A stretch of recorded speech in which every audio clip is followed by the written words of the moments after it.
It's C-Doc again. Yes, y'all. Yes, y'all. It is Tuesday night, and it is January 10th, 2023. I'm calling the date out for a very specific reason. I'm sure you guys will find out why. Anyway, what's up, everybody? It's C-Doc again. I'm your host, C-Doc. Again. That's for Chris Schwartz. That's for you, bro. He's a big fan of that. Anyway, welcome to the show. I am a producer, filmmaker, president of the Spitzland Record Label Group, and the host of this show. And I'm going to bring on one of my esteemed co-hosts, our lady that from the heyday of KDAY, who got her start in with some of the OGs in rap radio. Coming from the West Side, Jennifer Jenny. Can I say why you called out the date? Sure. 'Cause happy birthday to you. Happy birthday to you. Happy birthday, dear C-Doc. It's his birthday. Thank you, That's Jennifer. what this is. Yeah, the birthday show. How about that? Doesn't look a day over 65. Thank you. Means I'm doing well. Doing all right. There you go. Not really. Oh, look at there. Little Dilla. That's funny, Knack, that you brought that up. Thank you, Ultra Mag. And thank you, Knack. No, it's funny that you brought up De La Soul, because I forgot to talk about this last week. That the news round town is that De La Soul is finally bringing their entire catalog to digital. Coming back. Yep. March with 3rd, a vengeance. 23. Yeah, with a vengeance, indeed. Reissuing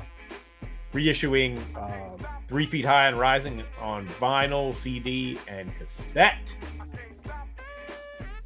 As well as bringing everything to the streaming platforms, which that's great.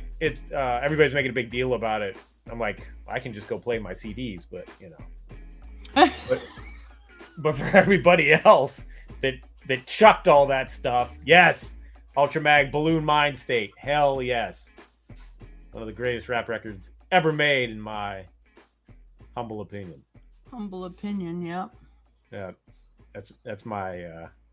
Aw, happy 37th. Yeah. Hey, half pint. Thanks, Pint. Pint just texted me like right before the show started. Thank you again. Yeah, exactly. You know. So Mara shaved off a few years for me. Thanks, babe. Appreciate that. Right. Yeah. So. Listen, every year my brother is 10 years older than me, but every year I get a phone call that says, "Damn, you're old." If I'm old, what are you? Right? Should we start digging a hole for you? I know, right? There you go. So Jennifer, what's real quick, how's everybody making out there on the West Side under all the rain and lunacy? We're having some fun here, Right? We're gonna any minute now. We need to all get our oars and get the canoe ready, and yeah. Alric, thank you, bro. Appreciate it, bro. Alric Bainton in the house. Yeah, I heard somewhere that they haven't had rain like this since the gold rush. This is El Nino. What are they talking about? This is El Nino. Right. This is actually probably better than El Nino. That first year that we got El Nino, it was retarded. It was bad, huh? It was so bad. Yeah. But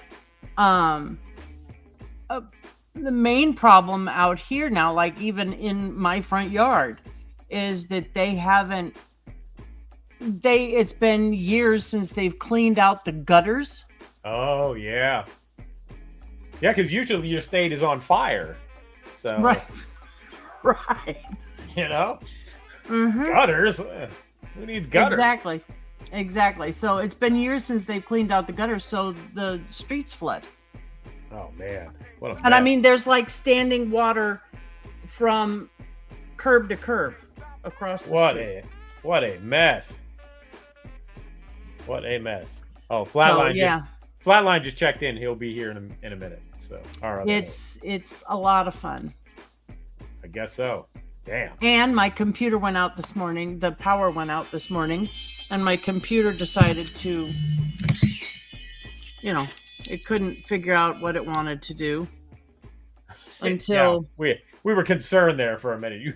If you were going to make the show. Until tech specialists to the rescue. There you go. Yeah. Yagfu Technical Services. Right. Yeah, the tech specialists. There you go, Damage. You can have that one. Yeah. Excuse me, you forgot Jennifer. What's wrong with you, Ultramag? What the hell? So, also, real quick, I'm going to play a clip of this week's Spit Slam Jam of the Week. As always, that's wrong show. Anyway, that's what I do on the other one. But on the Friday And You Don't Stop radio show, hosted by Mr. Chuck D himself, I do a segment called the Spit Slam Jam of the Week, where I play one of the songs that we release from the Spit Slam record label group. And this week's Spit Slam Jam of the Week is The Original by Nordic One and DJ M-Rock. So get a little taste of that.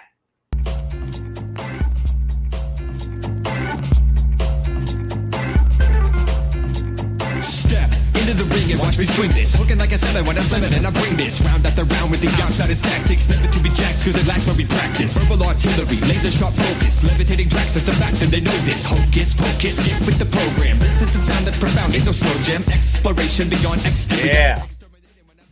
So there you go. The Original is this week's Spit Slam Jam of the Week. You can find that on their album Tower of Babylon that dropped just last year. Coming soon. It's on CD and streaming right now. Coming soon to vinyl. I'm going to put that out there. Coming soon to wax. And put it out there. It's getting there. We're getting closer. Getting closer. Anyway, check that out when you get a chance. If you love that old school kind of up-tempo hip-hop. And it's got a ton of guest appearances from anywhere. A ton. A shit ton. Mm-hmm. Yeah.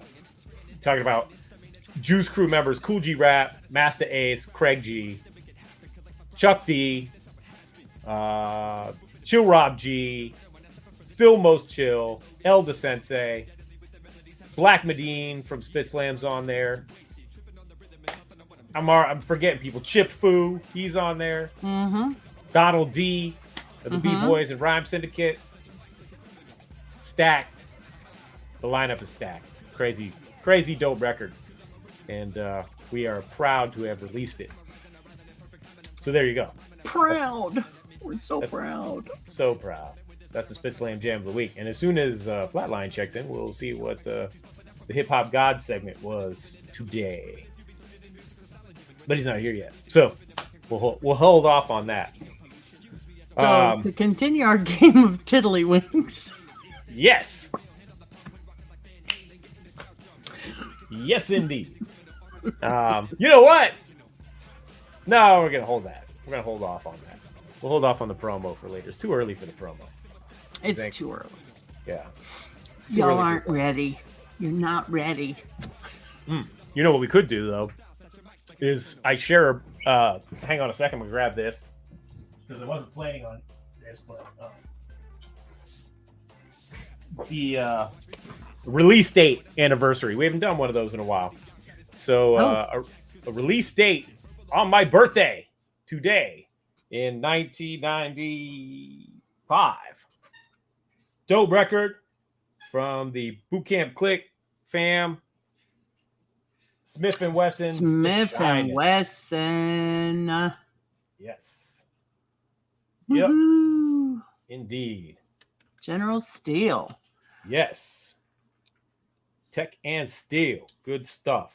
Dope record, produced by the Beat Miners. Excellent material. All right. So now we've wasted enough time and our guest is here. Okay. We can get into the show. Right? Cocoa Bees, that's right. We don't have to waste any more time. Let the real interesting people talk. All right. Right. As opposed to us. Yeah. Yeah, as opposed to us blathering. Let's get him on here. Yes. Ladies and gentlemen, proud to welcome our guest. Oh, now our co-host shows up. Wouldn't you know? Well, okay. Hold on, Rhett. We'll get there in a second. I'm going to introduce our other co-host, the president of Rap Station Radio and the man behind Hip Hop Gods, Flatline. Flatline. Yo. Glad you made it. I've been rushing, but yeah, I'm here. My apologies. And no, man. Come on. It's all good. You told me you'd be here when you could, so it's all good. Yeah. Glad to have you. And Rhettmatic is not here yet, so that's... Yes, he is. Oh, but he is. Shit. Okay. Oh, Sorry, go ahead with the intro. You get your props ready. I'm good. I'm good. Okay. And yes, ladies and gentlemen, Beat Junkies, Visionaries, DJ extraordinaire. I don't want to give too much away because we're going to get into it, but ladies and gentlemen, DJ Rhettmatic. Yeah. Hello, guys. How you doing? Woohoo. Good, sir. How are you? I'm pretty good, man. Thank you for having me. It's an honor. Thank you for being here. Appreciate you taking time out to be on the show. Oh man. So yeah, man. I mean, shit. You guys are connected with the right people. I mean, you with Chuck D. So what else can you say? It helps. Yeah. An animal right there. Yep. So, exactly. But yeah, thank you for having me on your guys' show. Oh no, yeah, thank you for being here because we got a lot to talk about, and you have some stuff that you wanted to talk about. You know, some new projects and things that we'll get into. Yes, sir. But right now, I want to take it back to the beginning. What made you want to become a DJ? I've said in many interviews and stuff like that. So like, you know, especially in the West Coast, you know,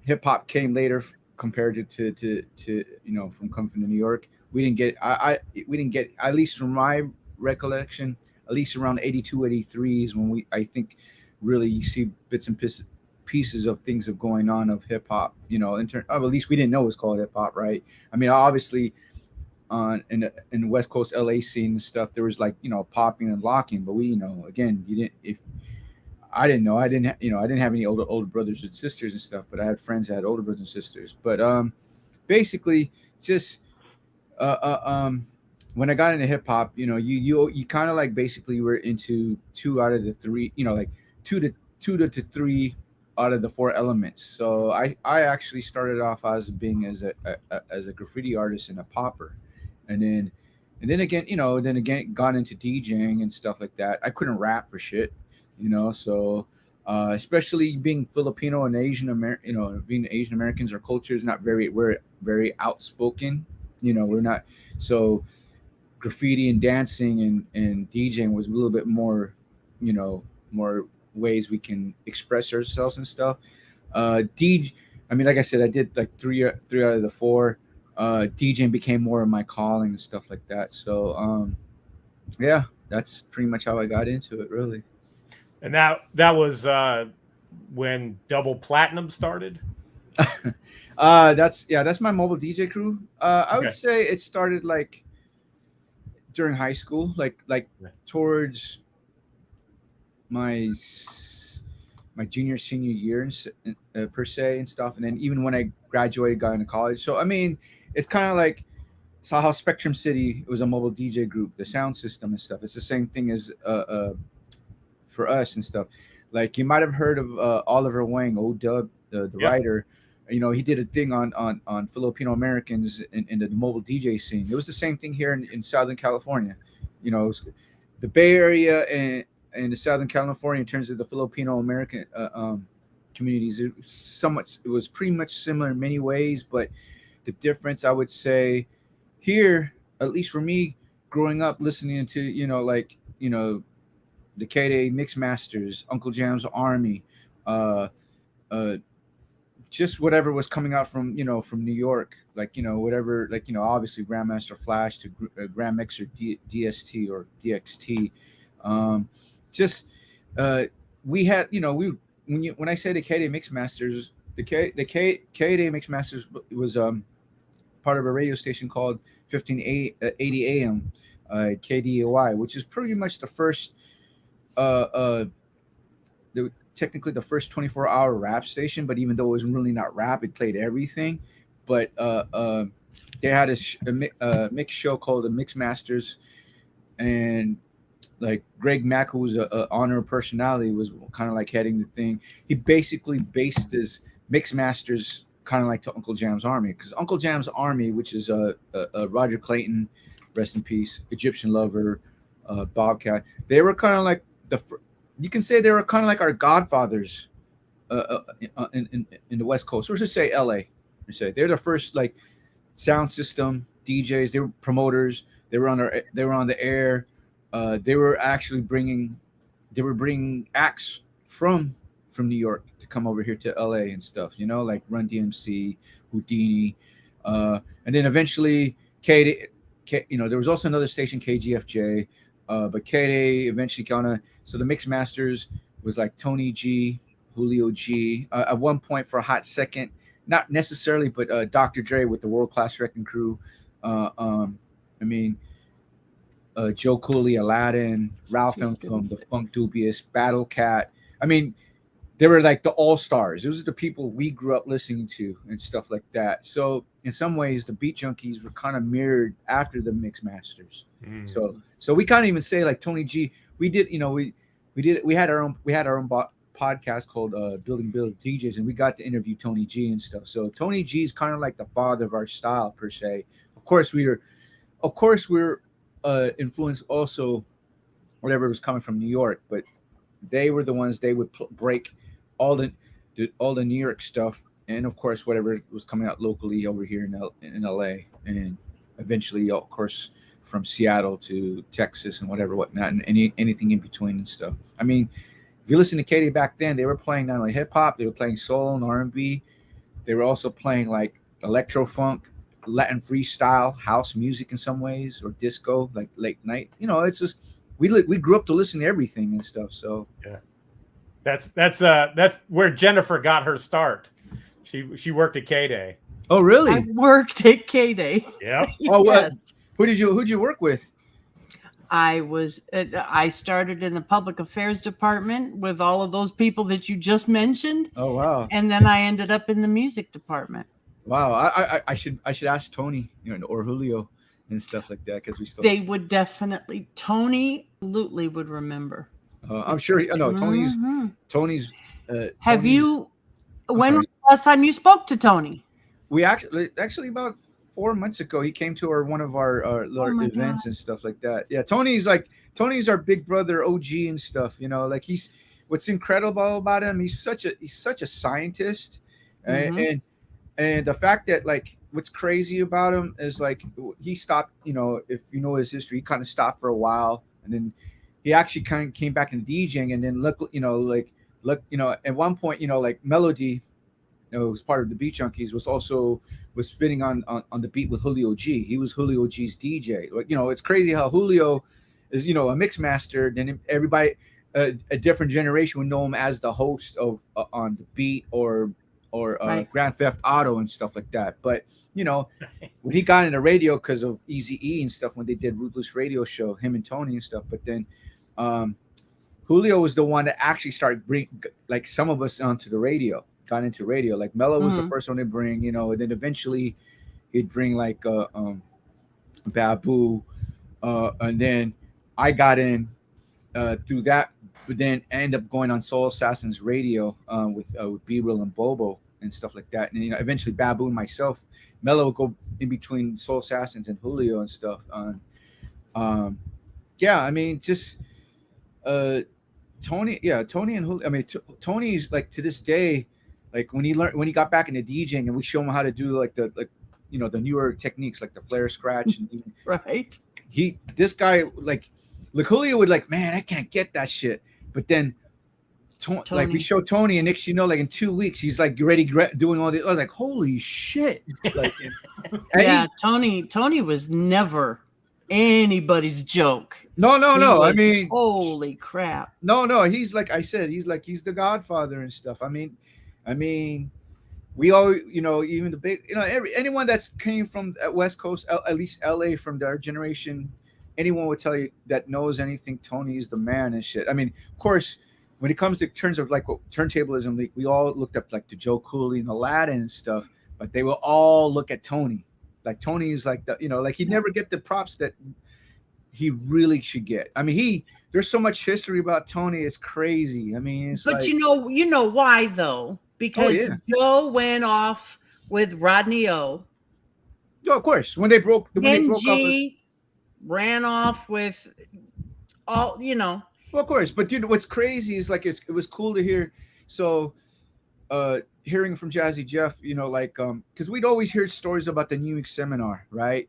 Of course, the only thing at the time I remember was seeing the Joe Cooley versus Cash Money battle. If you had the bootleg of Ice-T filming and stuff like that, right? But we didn't know that Tony was in the battle the year before, and he was in the same battle with Jazzy Jeff the year the one that Jeff won, right? Wow. Of course, there's no footage.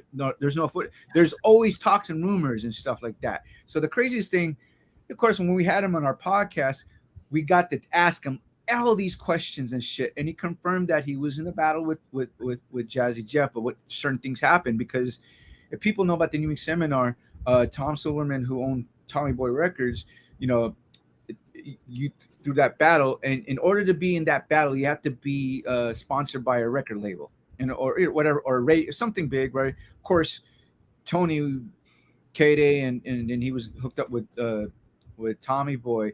It's but for whatever reason, I guess something happened. I forgot what it was. And then like, of course, for many years before, you know, Jazzy Jeff came to our school and we had a Q&A with them. After that, you know, I straight up went, it's like, I asked him a question. It's like, hey, Jeff, got to ask you this question, man. We know you won the seminar battle, but were you in a battle with, you know, was Tony G in a battle with you? So, and then it was cool to hear Jeff say, yo, man, if for whatever reason, if Tony didn't make it to the final, like Tony was supposed to be in the finals, but something to the point where Tony had to leave or something like that.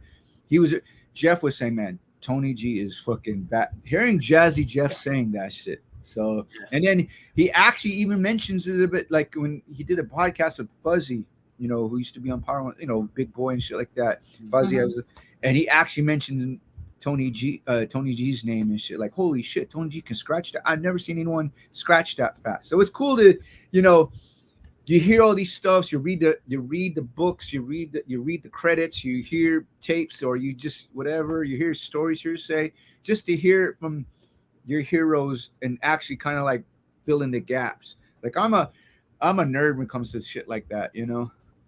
Yeah, Tony was insane. Tony, before the Mix Masters happened, Tony was in the performing arts program, and he would go with us everywhere. Oh wow. Tony was insane.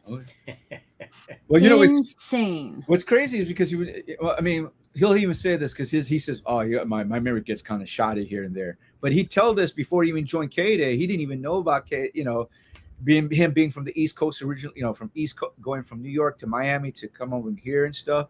And he told us before he even got into DJing, he was a drummer for a heavy metal band called the Warlocks. Yeah. Wow. Yeah. He was. Yeah. He was. He told. We were just like, you know. Of course, we're like, wow. You know. Yeah. Tony was nuts. Tony. But he was one of the more quiet ones.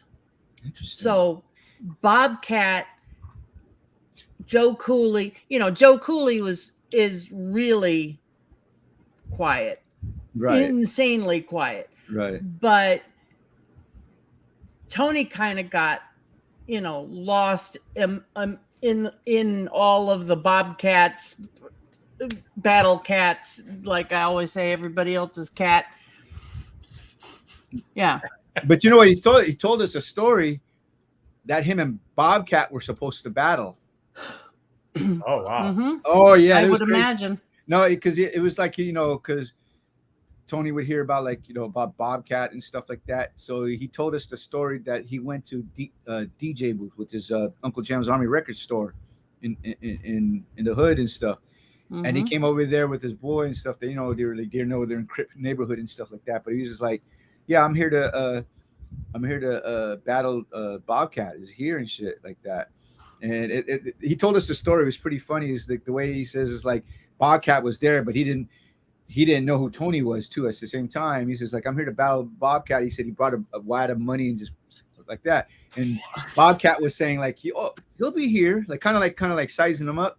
Well, he'll be here there. Well, if you want, you can go ahead and practice right here and shit like that. And then, you know, Tony gets on the turntables and fucks it up, and then he goes, "Damn, you're dope. I'm Bobcat," and shit like that. Like, so that's what he was telling us. We were like, you know, this is crazy. He was just telling us these stories and shit like that. Okay, now I have to ask you, since you're a KDAY aficionado, were you listening to the live when Hen G got on there, and the first thing you heard live was, "And my name is Henry motherfucking G"? I didn't get to hear that part. I heard about it. You know, I mean, I've you know, like, what, depending where you live, obviously. Well, because, you know, I grew up in Cerritos, so you know, when you hear KDAY clearly in the daytime, real good. As soon as it turns dark, Right, you hear static. So anytime I try to listen, I gotta hold my antenna and hold the box and shit like that, and then press it, you know, press it, you know, record and stuff like that, just to get that in and out and stuff like that. So I mean, it's so crazy I'm just like reliving my childhood days and shit. Think like listening to Bobby Jimmy or Russ Parr and shit, and then hearing you know, like, "Bobby Jimmy, you're a fool. Shut up, girl." It's, you know, like imitating Magic and shit like that. Having people calling into to bag and shit, you know, like that. yeah. And of course, when the Mix Master show came on and stuff, it's, man, you know, listening to the High Energy show, the K Mix Master show. I remember they used to have this it was either on Sunday or Saturday. It was just very short lived, where they had a live they would have live performance. And I remember Low Profile perform, you know, on the radio, and Coolio and Dub C going back and forth live, rocking the mic and shit like that, you know. Wow. I remember hearing when they were doing the KDAY tryouts, and you know, and you hear it on World on Wheels or something, like you wanted to know. Like I had like, it's crazy because like one of a old school friend of mine who's also was someone I looked up to. It was a local legend. Was a KDAY mixmaster for a hot second. His name is his DJ name is Arabian Night, but he now goes as a rapper by the name of he belongs to a group called Insane Poetry. His name was Psycho, but he was Arabian Night and shit. So Oh wow. yeah, so that he grew up in Cerritos. The name I remember. Yeah, so Arabian Night, you know, came from my hood and shit, like, not hood, but, you know, where I live and stuff like that. So I mean, it's crazy, you know, you know. Yeah. Do you still have any of those tapes? Shit. I wish, not all of it, but I got some and stuff like that. Nice. I mean, the only person I know right now who probably has a lot is obviously Cut Chemist. Me and J Rock always talk about this stuff because Jay has some pretty good collections. He has a lot of collections, even of all the Rhodium mixtapes and stuff. Oh like yeah. that. Yeah. So I only have one or two or something like that. My dumbass kind of like, you know, can't find them and stuff like that, or just whatever I record over some shit like that, you know, not knowing that KDAY is going to go off the air and stuff like that. Right. So, I mean, I still remember the day when KDAY went off the air. That was the saddest thing. I was like, oh, right. So I even remember when Cube left NWA, when that whole thing hearing in the morning and stuff like that, you know, it's just King News, you know. So It's wow, he remembers. I'm telling you, I'm showing. I mean, I'm probably the same, same era. Like I graduated in '87 and stuff. So like again, I remember everything. I couldn't afford. I mean, my parents wouldn't let me, go to what do you call it, Uncle Jam's Army party or even a KDAY party and stuff. The closest I would see them is when they go to Knott's Berry Farm. Right. Yeah. So I mean, I remember seeing. I told this to the Egyptian Lover. Like I remember seeing Uncle Jam's Army and a world class wrecking crew at Studio K. Bobby Gibby performing with with the Critters, with Arabian Prince doing We Like Ugly Women and stuff, and right? General Jeff and stuff, right? Before he was with Rodney Joe Cooley, right? Yeah. I see it, Ice-T and Kid Frost rapping together. Wow. They used to tag team and stuff like that. So wow. yeah. So I mean, and then seeing Egyptian Lover DJ live with Bobcat wearing his Japanese hand bandana and stuff like that. Seeing Dr. Dre wearing his World Class Wrecking Crew satin jacket and shit like that. But it was doctor's uniform and the eyeliner. No. He wasn't wearing. He was just wearing his. I don't know if you call it baseball jacket, but baseball. Oh jacket, yeah. But it was okay. It was all, and it just had World Class Wrecking Crew with the logo and stuff in the back. I was like, oh shit, that's Dr. Dre. I mean, I want to say it was like maybe 15 or 16, just like maybe 15, because I wasn't driving yet. I just got dropped off. Was this 87? No, it would say 85, 86, 85, 86. I was already knee deep at the radio station. Yeah. So yeah, I mean, it's just, I got, I'm glad I got to, like, it's crazy now. Like some of the people I grew up listening to are heroes and shit, and became, I've been lucky to be called friends and stuff, and just still being a fan. I was like, I remember this, I share this, I tell them the stories and stuff like that. I even remember, so I actually got to meet Dr. Dre during the Compton, when he made the Compton soundtrack, right? Yeah. So I was there for a session. Well, my friend who used to be an A&R over there invited me to come down, and he was, he used to work with Rapper Big Pooh. He used to work with Focus and stuff.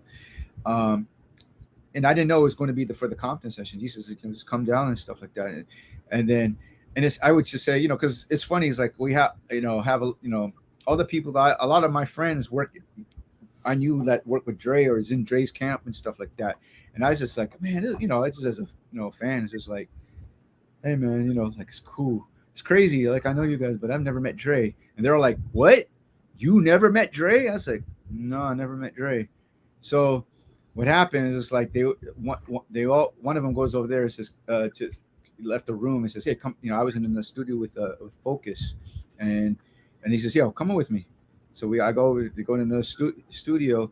I walk in, or at least the thing, and I see Exhibit. Say, oh, what's up, dude? Oh yeah, what up, man? And they were saying, hey, that Rhett never met Dre? He goes, what? Right? And then Dre, he goes, yo, Dre. I look over inside, and Dre was on. I was like, of course, my eyes were like this, but I try to keep cool and shit like that. Right. And I was like, and they're like, hey man, this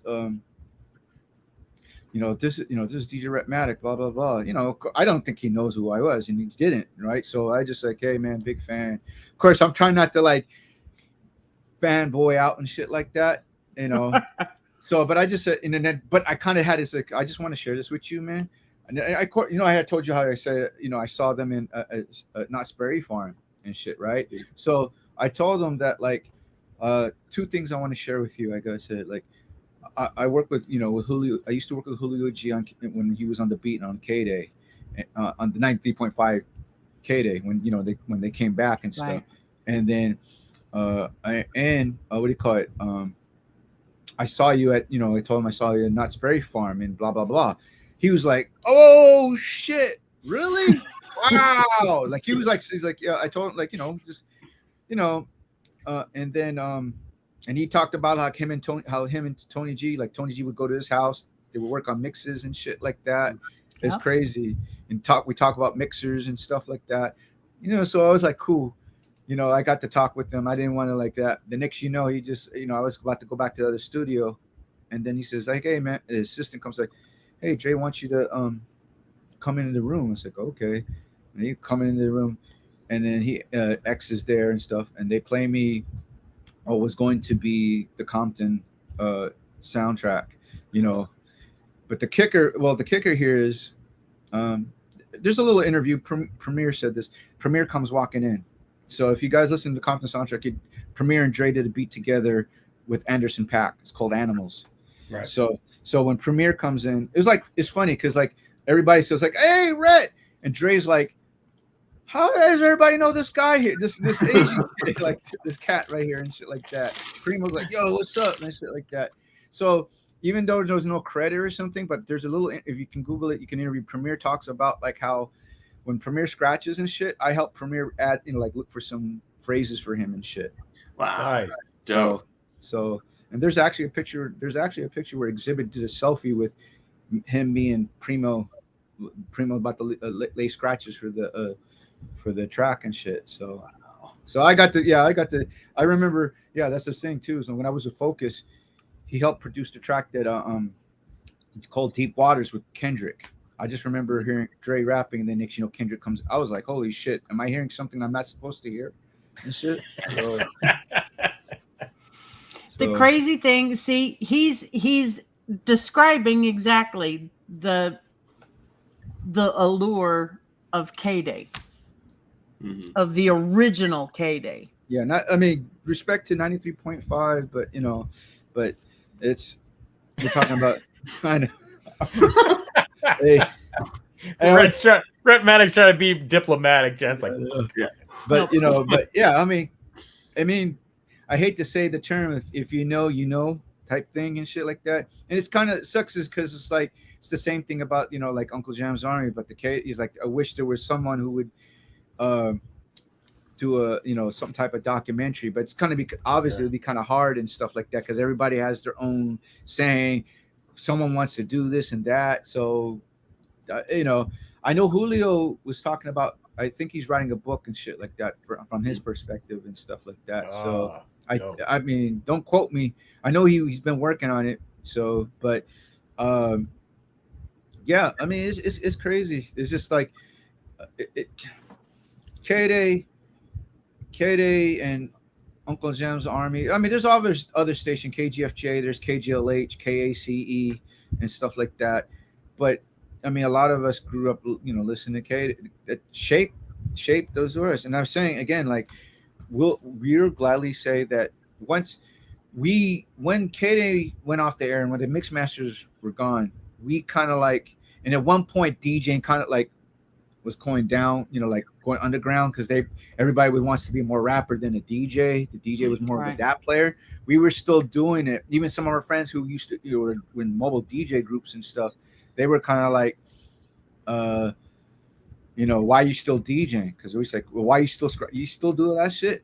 We love it and stuff like that. That's how the Junkies were kind of formed because we all met we were from different groups and we were the only ones that still DJing and stuff like that. So I mean, and we basically, the KDAY Mix Masters was a super group to us, and we kind of like we patted ourselves kind of like them, like they were on the air, they did mixtapes, they in battles, they were DJing for rap groups, whatnot. So I mean, that's okay, that's what you're supposed to do. I mean, of course, that's the same thing too. Also, other heroes we grew up listening to, whether it be, Red Alert, Cash Money, Jazzy Jeff, or Hitman Howie T and stuff like that.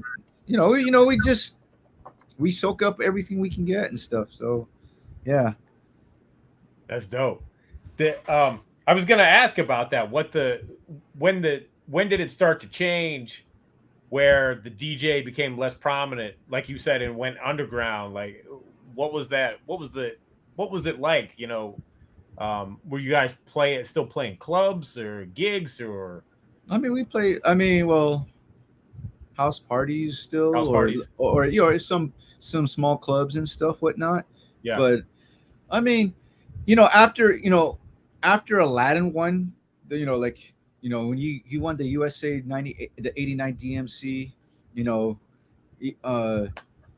what do you call? I mean I mean he lost to Miz on the DJ Miz from Philadelphia on the seminar battle, but everybody kind of think after Aladdin, what else can you do and stuff, and then again it was you kind of see that people were like I don't like rappers would be more up front, they're more the stars, the DJs are like where I don't need to get a DJ, I'll just get a DAT player or whatever whatnot. So it kind of like it just I'd say after like around the like 90 I mean people were still DJing, but it's just that the forefront of the focus on the DJ was not really there, and stuff like that. So and I guess without knowing and stuff, it's crazy that to be part like my crew, the Visible Scratch Pickles and the X-Men or the Executioners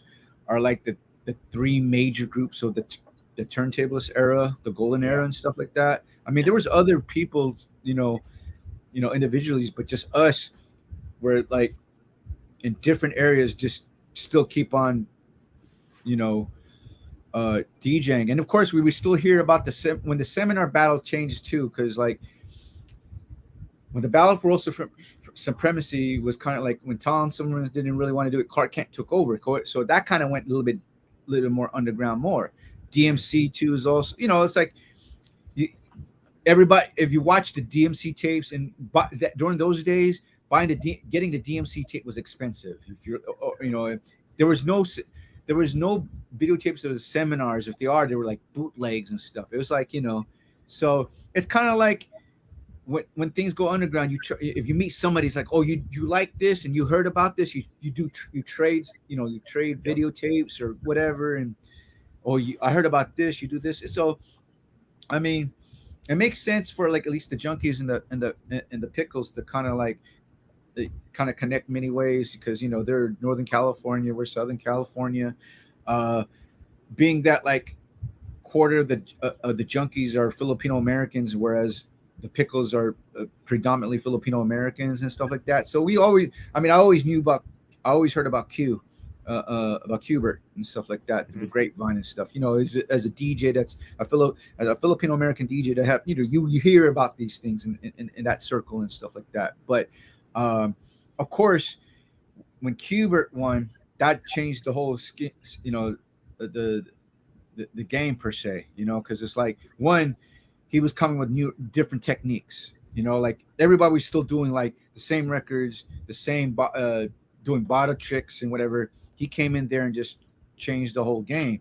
And then when he won the USA, went to Worlds, seeing that, I mean, I don't know, I'm kind of biased and shit, that he should have won the Worlds, but it is what it is. But I think in many ways, because he didn't win, still it became more, his legacy grew and shit like that. Yeah. And the thing is too, is also seeing someone that's not Black or Latino, saying that was an Asian American, let alone a Filipino. Like I was like, shit. Me and Q are the same age and stuff, and then we end up meeting through being part of Rock Steady Crew. I was part of the Rock Steady Crew LA chapter with Easy Rock, Zulu Gremlin, Rocka Irisines from Dilate Peoples, so I was part of Rob One, rest in peace, and stuff like that. So I was, so I was part of, that's how I met, like Mike, Q, and Apollo and stuff like that. And of course, being Filipinos, we're like, oh, okay, we got something in common and shit like that. So yeah, but then of course when you heard about when we heard about the X-Men, same thing about the videotapes and shit like that. So it's just like when we started connect, you're in battles and shit like that, you meet people, but it was like at the time again, it was kind of like it went underground and kind of made a reemergence, and then that's kind of like like we were like we wanted to keep it raw and shit like that. With so. What was battling like for you? Oh man, stressful. I mean, it was you know what? During those days, I remember try to enter this unique seminar because you had to submit a tape. When Clark Kent took over, but you had to be choose and stuff like that. But instead of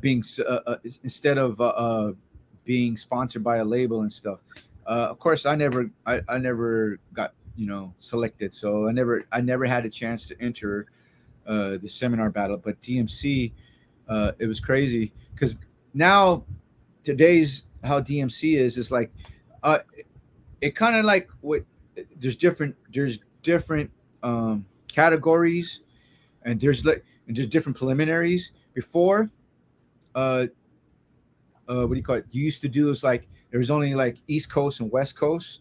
Right. So like me top two or three top winners from the West Coast and top 3 from the East Coast, they go to USA. Whoever won the USA would go to the Worlds. So it was harder to me personally. But now it's like you can go to different cities and enter preliminaries and to make it to the US and stuff like that, which is cool. Like it's just like it's a different style and stuff.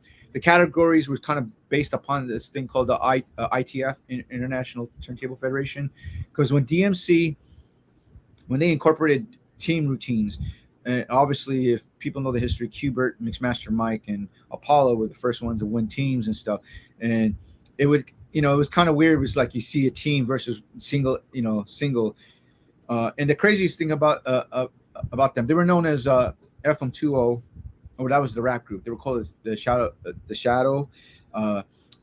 They were doing team routines already beforehand and stuff like that. So when people see them, we kind of already knew over here on the West Coast because we heard stuff about it, but East Coast wasn't ready for that shit. So then, because how it was kind of weird for DMC, the International Turntable Federation was born where they had different categories. We had teams, you had scratching categories, and you had solos.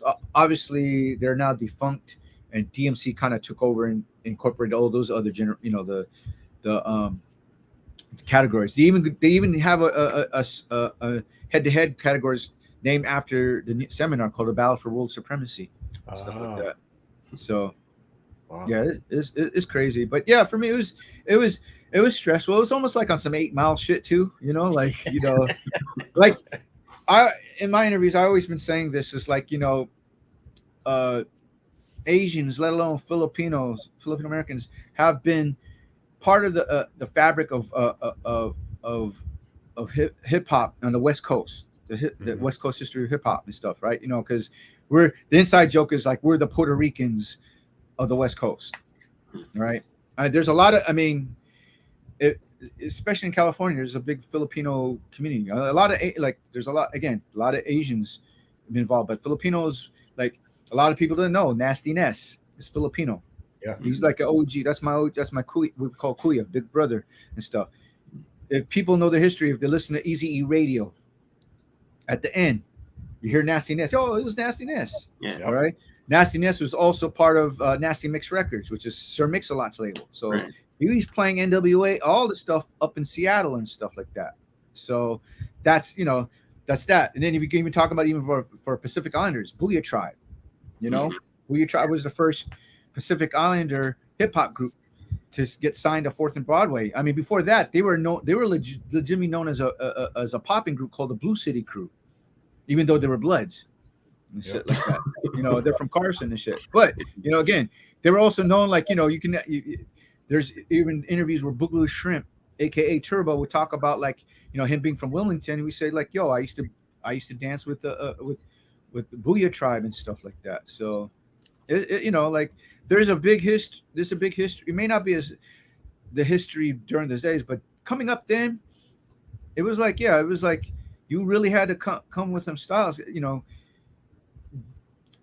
In LA back then, it was kind of like, I wouldn't say segregated per se. It was, obviously spread out and stuff like that. But most, each scene had their own scene, whether it be Latino scene, the black scene and stuff. But usually for hip hop, you would have to go to either to Hollywood or LA or something like that.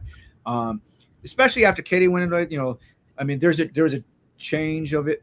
I wouldn't say change of the guards, but there's clubs like United Nations and Funk Jungle and Water the Bush. This is when, like, at one point, Africa Islam moved to LA, started Rhyme Syndicate with Ice-T, and they started throwing their own clubs and stuff like that, And here's the craziest part. So when they started doing that,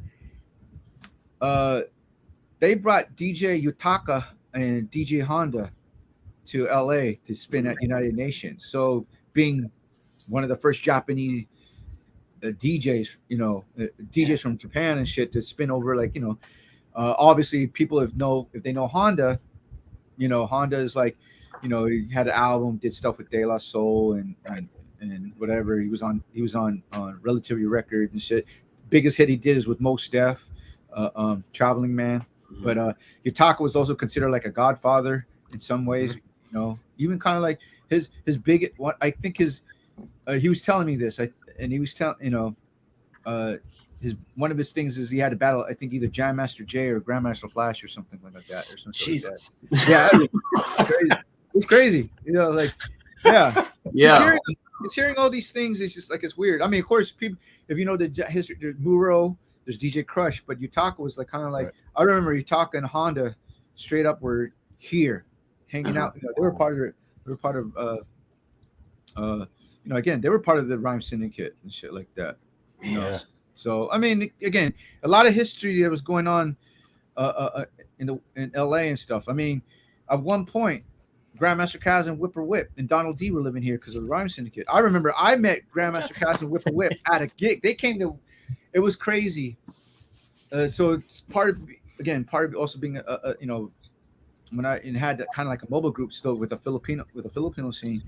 We had a club and we did a club in Hollywood called Spice. I don't know, it's not around anymore, but it used to be on Hollywood Boulevard.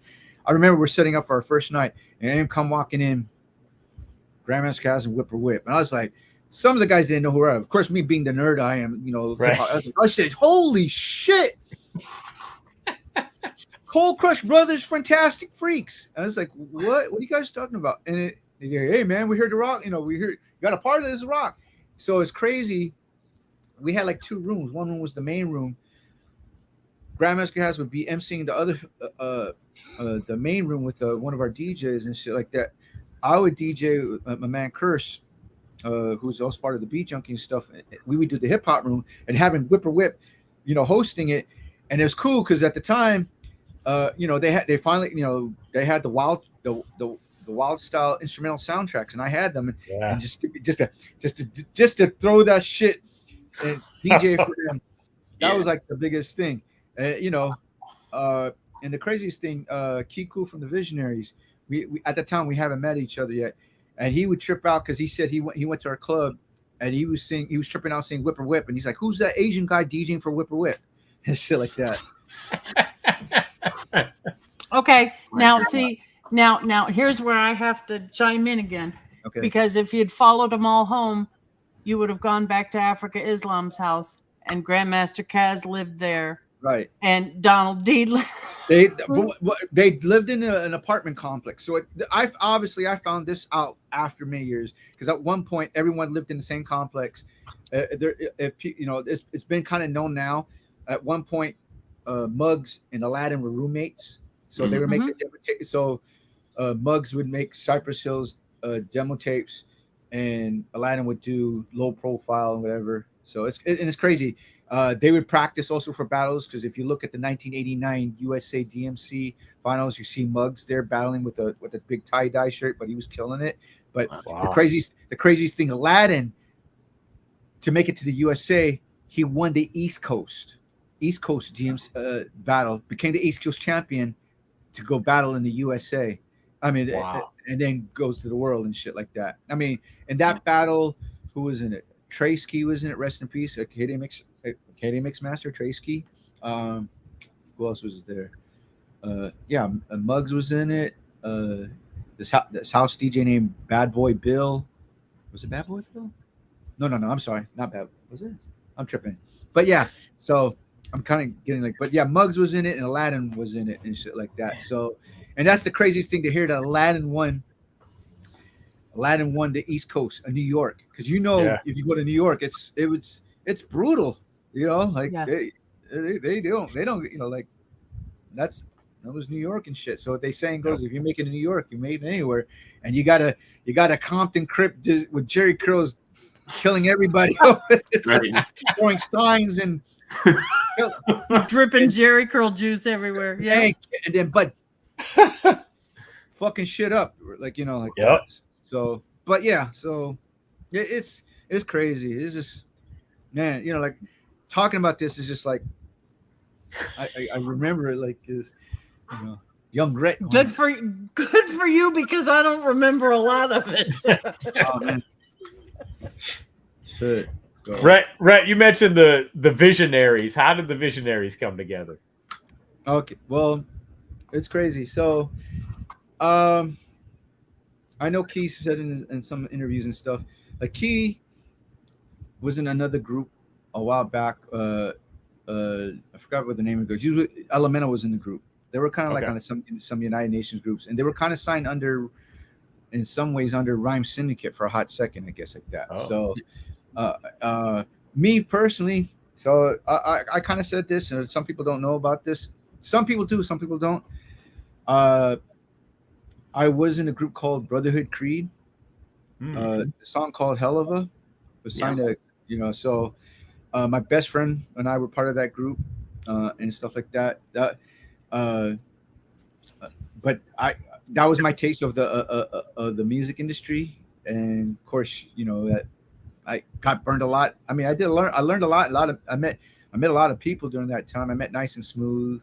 I actually met Julio G when he was DJing for Gerardo. Oh wow. Yeah, shit like that. I got so, but things when that fell through in terms of that, got a sour taste and went back to school, but I was still like producing. I got my SP1200. Man, when they reissued it with the black, that shit was like $3,500. Man, that was. I mean, I sold. I'm not gonna lie, my parents helped me out, but I sold my bike. I sold my I sold a lot of shit like that. Like that. But of course, but I was the you had to get that and stuff.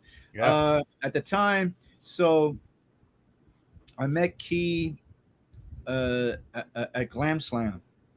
He was a guest host. I was a guest DJ and stuff, and I kind of heard about Key because, like, again, I tell you at the time there weren't that many Asian MCs.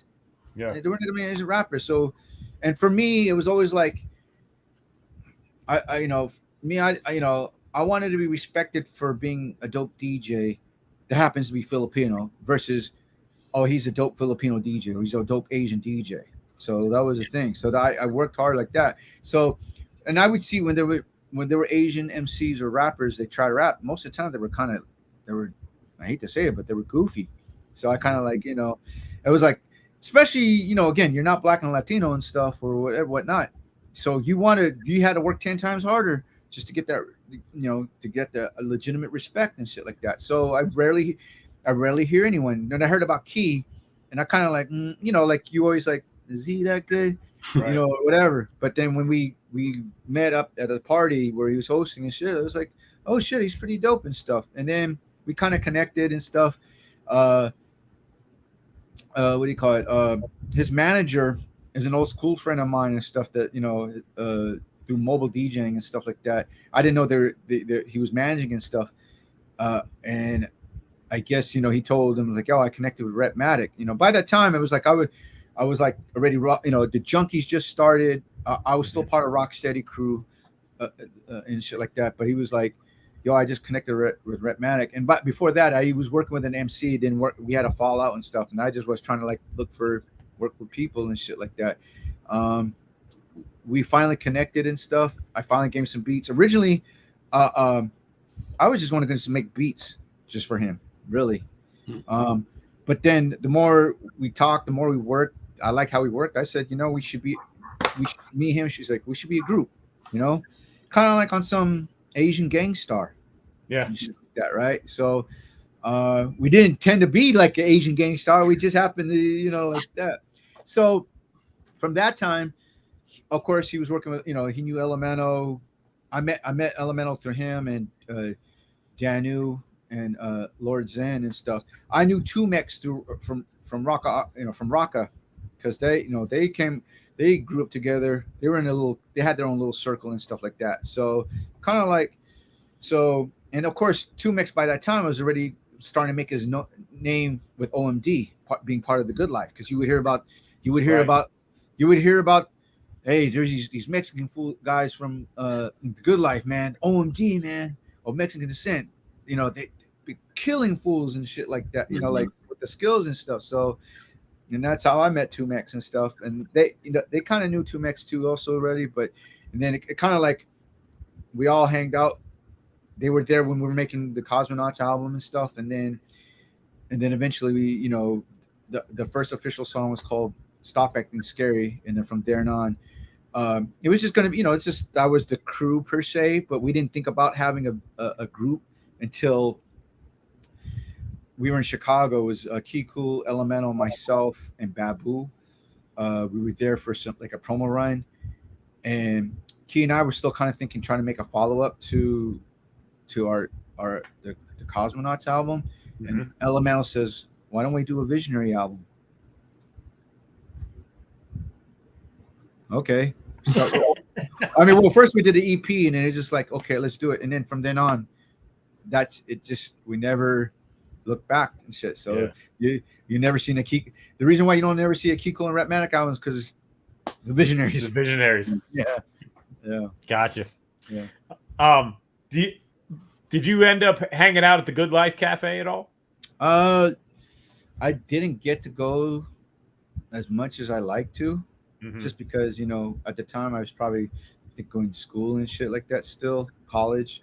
But so it's kind of hard to, when you have like Asian parents going, you better get that degree and shit like that. So, but I end up going, of course, more in Project Blow. But I mean, I've always wanted to go and shit like that. I would read it about in Herb magazine, especially when B Plus would write. B Plus, Spence Stuckey, who else was writing?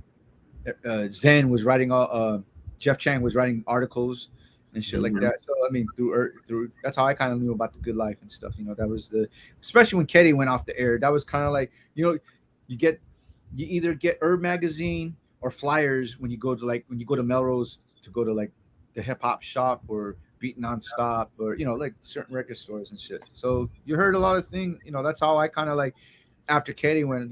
This is how the next thing I hear. And then eventually when I got into Rocksteady, that's when I start again meeting. When I got into Rocksteady, that's how I met Rocka. That's how I met Ev. Rock and Evidence, before they were Dilated Peoples, were known as the Flatliners, because they're both graffiti artists and shit. And that's how I met Hex. That's how I met Rob One. That's how I met Zulu Gremlin. That's how I met Easy Rock. A lot of people and shit. So it's crazy. So but yeah, I never did get to go to the Good Life, but of course I knew who people were. Of course, the Good Life tape was going around and shit like that too. Also, the compilation. I mean, I remember, when we heard about Unity Committee. Was Tuna in Unity Committee, or was he in I forgot what the other group's name, but I remember the song, the fish tape superb. Oh right. Man, and shit, and hearing Snoop on there is crazy and stuff like that. So, but yeah, so yeah, I never got there, but then eventually I went to Project Blow, after Good Life, kind of like that. So, I mean, when we started again, like on some 8 Mile shit. After I always look at, there's the KDAY phase, there's the college phase, and then there's the obviously there's the Water the Bush, United Nation era. There was the oh man, I forgot what they call it, Ultra Wave era and stuff like that. But then of course, then Unity started happening. Rest in peace to Bigger B, and that was the like in terms of the 90s. That's where like everybody started going. That's the spot to go to. So Unity was kind of like the Apollo, like, and if you made it locally, if you're a local act that made it on the bill to open up for whoever, like whether it be J Rue or Black Moon or the Beat Nuts and stuff, that was something. But at the same time, if you're on the bill, if you ain't good, they boo your ass off. That's straight up and stuff. So, I mean, man, there's so many memories I'm trying to like, put in context and timeline because there's so many things that's going on. But yeah, Unity is where like when I decided to become, when we become like, okay, let's do this groups as the Junkies and the Visionaries and stuff. That's one of the spots that we had to really always test, show and prove and stuff. Like as a DJ, as the Junkies, we're not LA proper. We're from like we're part, South Bay, Cerritos.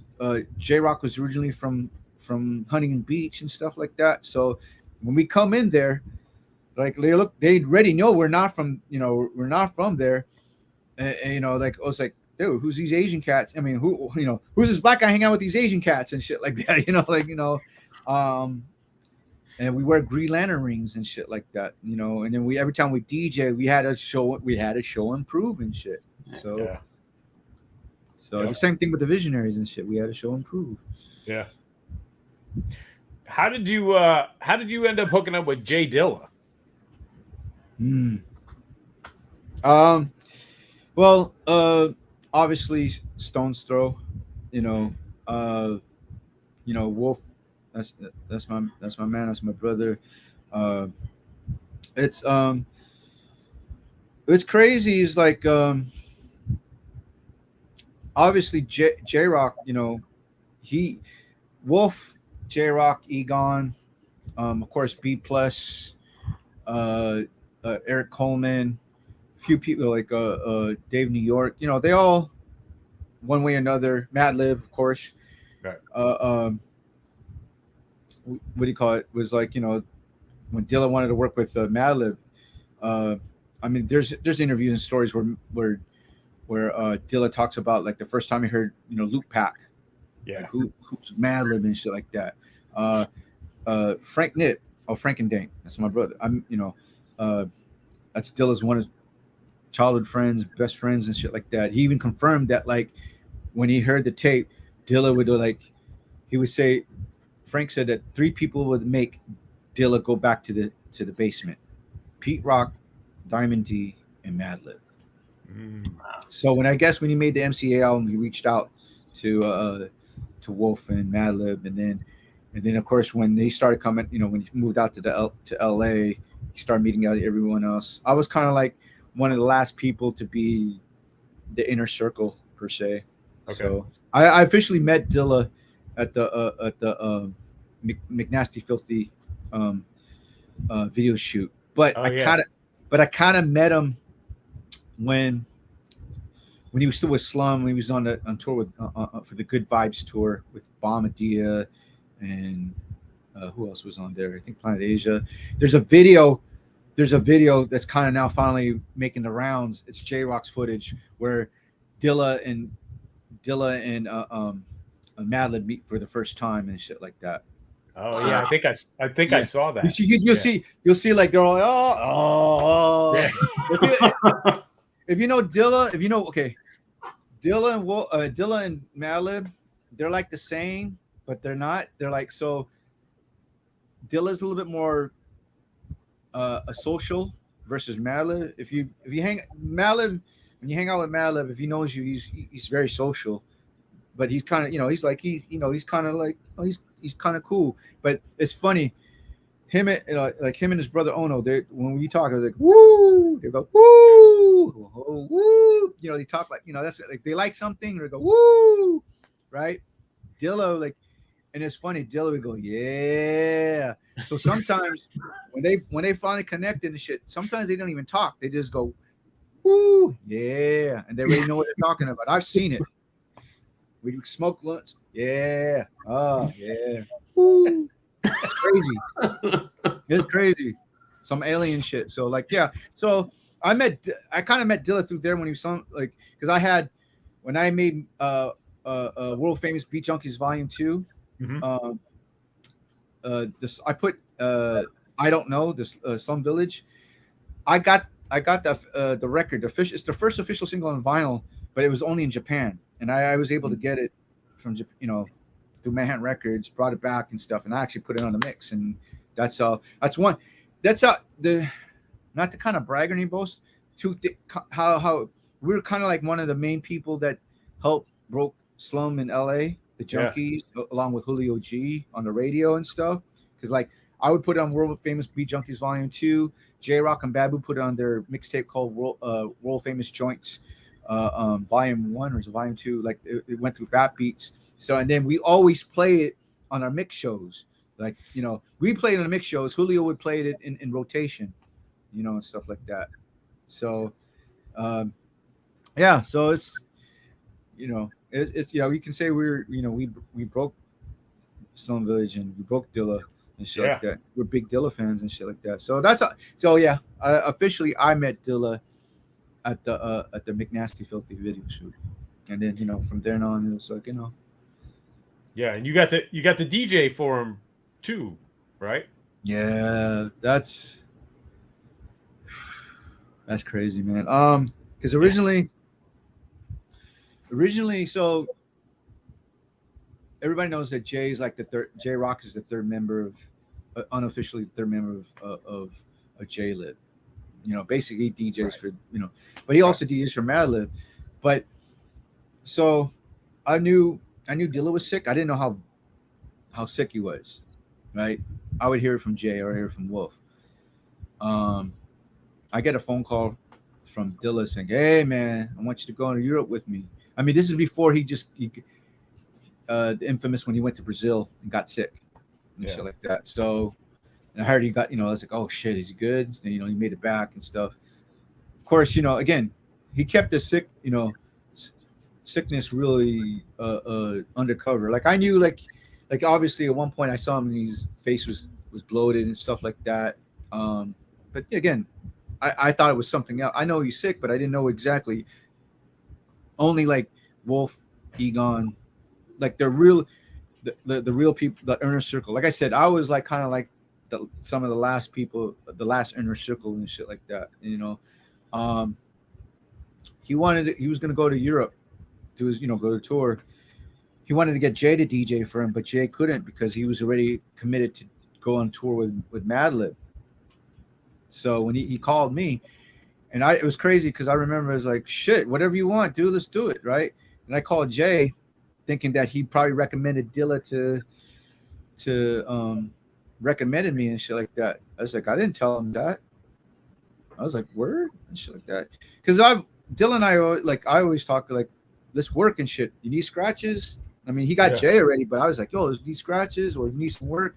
The biggest, not it's like anything really big, but it's like, obviously Dilla is loved in LA. He loved LA and shit. He felt the love and stuff versus versus leaving Detroit and then of course not going to New York because he was there before.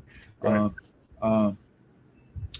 But the joke about it is like, man, you're in LA, gotta start throwing the W. Come on, Dilla. and if you see pictures, you see Dilla throwing the W, and that was my kind of quote unquote claim to fame that I made. I made Dilla start throwing the W and shit like that. So, I mean, that's one of the reasons why. And one of his last requests is like why he's buried here in LA and shit like that. Wow.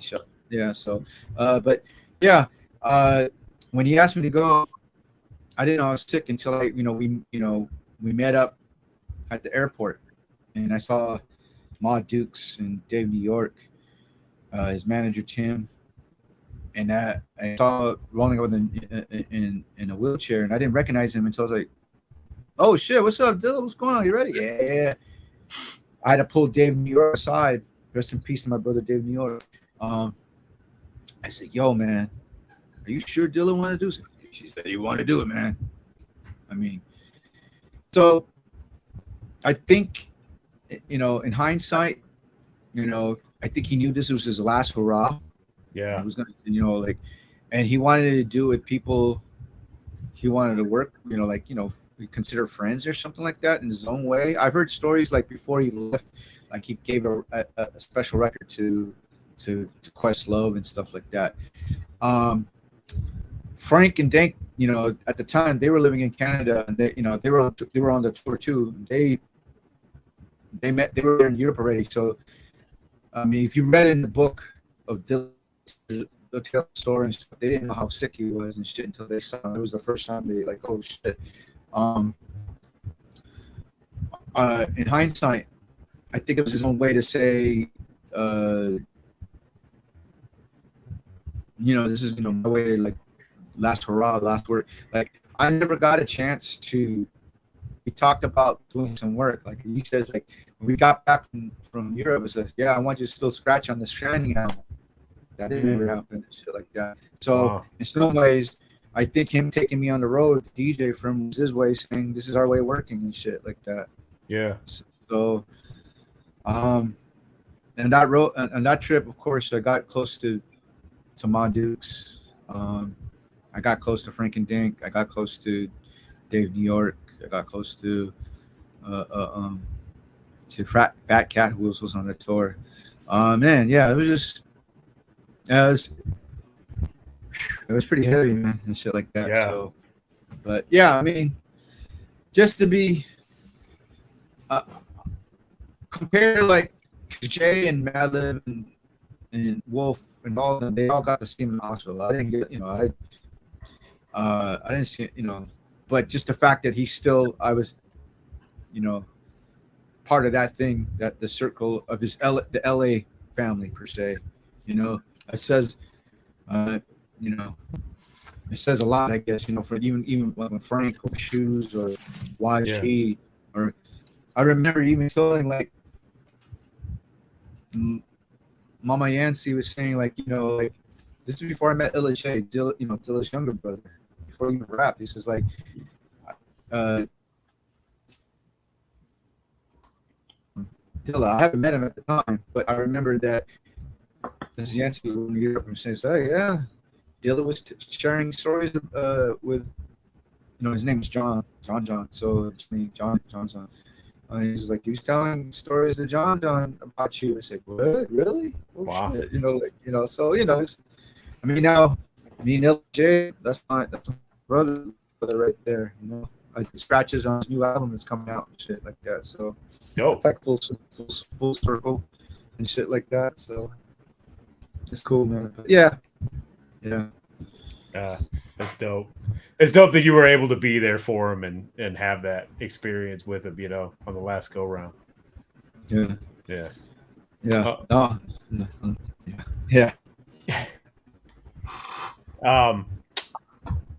was gonna ask you. Okay, so I was gonna ask about the DJ school. So, believe it or not, the Beat Junkies. We opened up a DJ school called the Beat Junkies 2 Sound, located in the city of Glendale. We've been open for this year will be 6 years. We celebrated 5 years last year and stuff. So it's crazy.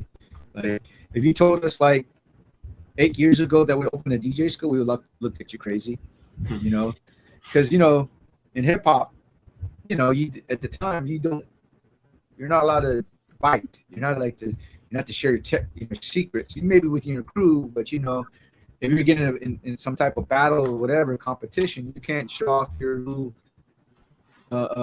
show off your tricks or whatever, or your knowledge or whatever, secrets, right? But at times, it's crazy. Like being years hip hop, the culture of hip hop is 50 years old. Why is it in any culture, music genres and stuff, that hip hop is the only ones that's like it kind of like doesn't respect its history or whatever, whatnot, or share its secrets? There's a big disconnect with the younger generation and with the OGs. In some ways, that's also our fault. We're not, because like it's crazy now. Like as a being an instructor and being a teacher, you start to realize it's like you don't want to be that old man on the porch. What you know about that shit, Sonny? That shit, right? Because I mean, we at one point kind of did like that, but as you get older, you realize it's like, okay, you see the generation don't respect older generation because it's obviously it's like they want to be put on. Each generation, it gets crazier because they want instant gratification. They want to be put on, whereas older cats, they want they want to hold on to whatever reputation they had at one point or something like that, or or just remember the lifestyle. It's crazy because when you think about it, how our parents used to say, "What? That's not music. It's not art." Yeah.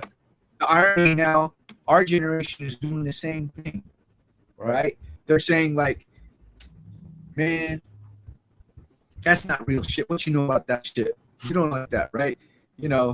Ooh, like that. Or they complain. The biggest thing I've learned is that they complain. Yep. Now, especially in the DJ, at one point when Serato came in and the DJ culture, like you would see on within the DJ culture and the Twitter DJ culture and shit like that, everybody complaining, shit like that. But what's crazy is I have to admit I was at one point like traditionalist, like, man, fuck this shit, keep it real, right? The person that made us go like, nah, man, you need to fuck with this shit was Jazzy Jeff. He's the one that made us to say, use Serato and shit. It's how you gonna say to someone who practically help introduce the transform from scratch and still can fuck it up, right? So that makes like, oh shit, right there. And then it kind of really it made you realize it's just a tool. Yeah. At the end of the day, if you don't have the skills, it don't matter if you're even on Serato. Right. But at the same time, I can work because like obviously the industry changed with technology.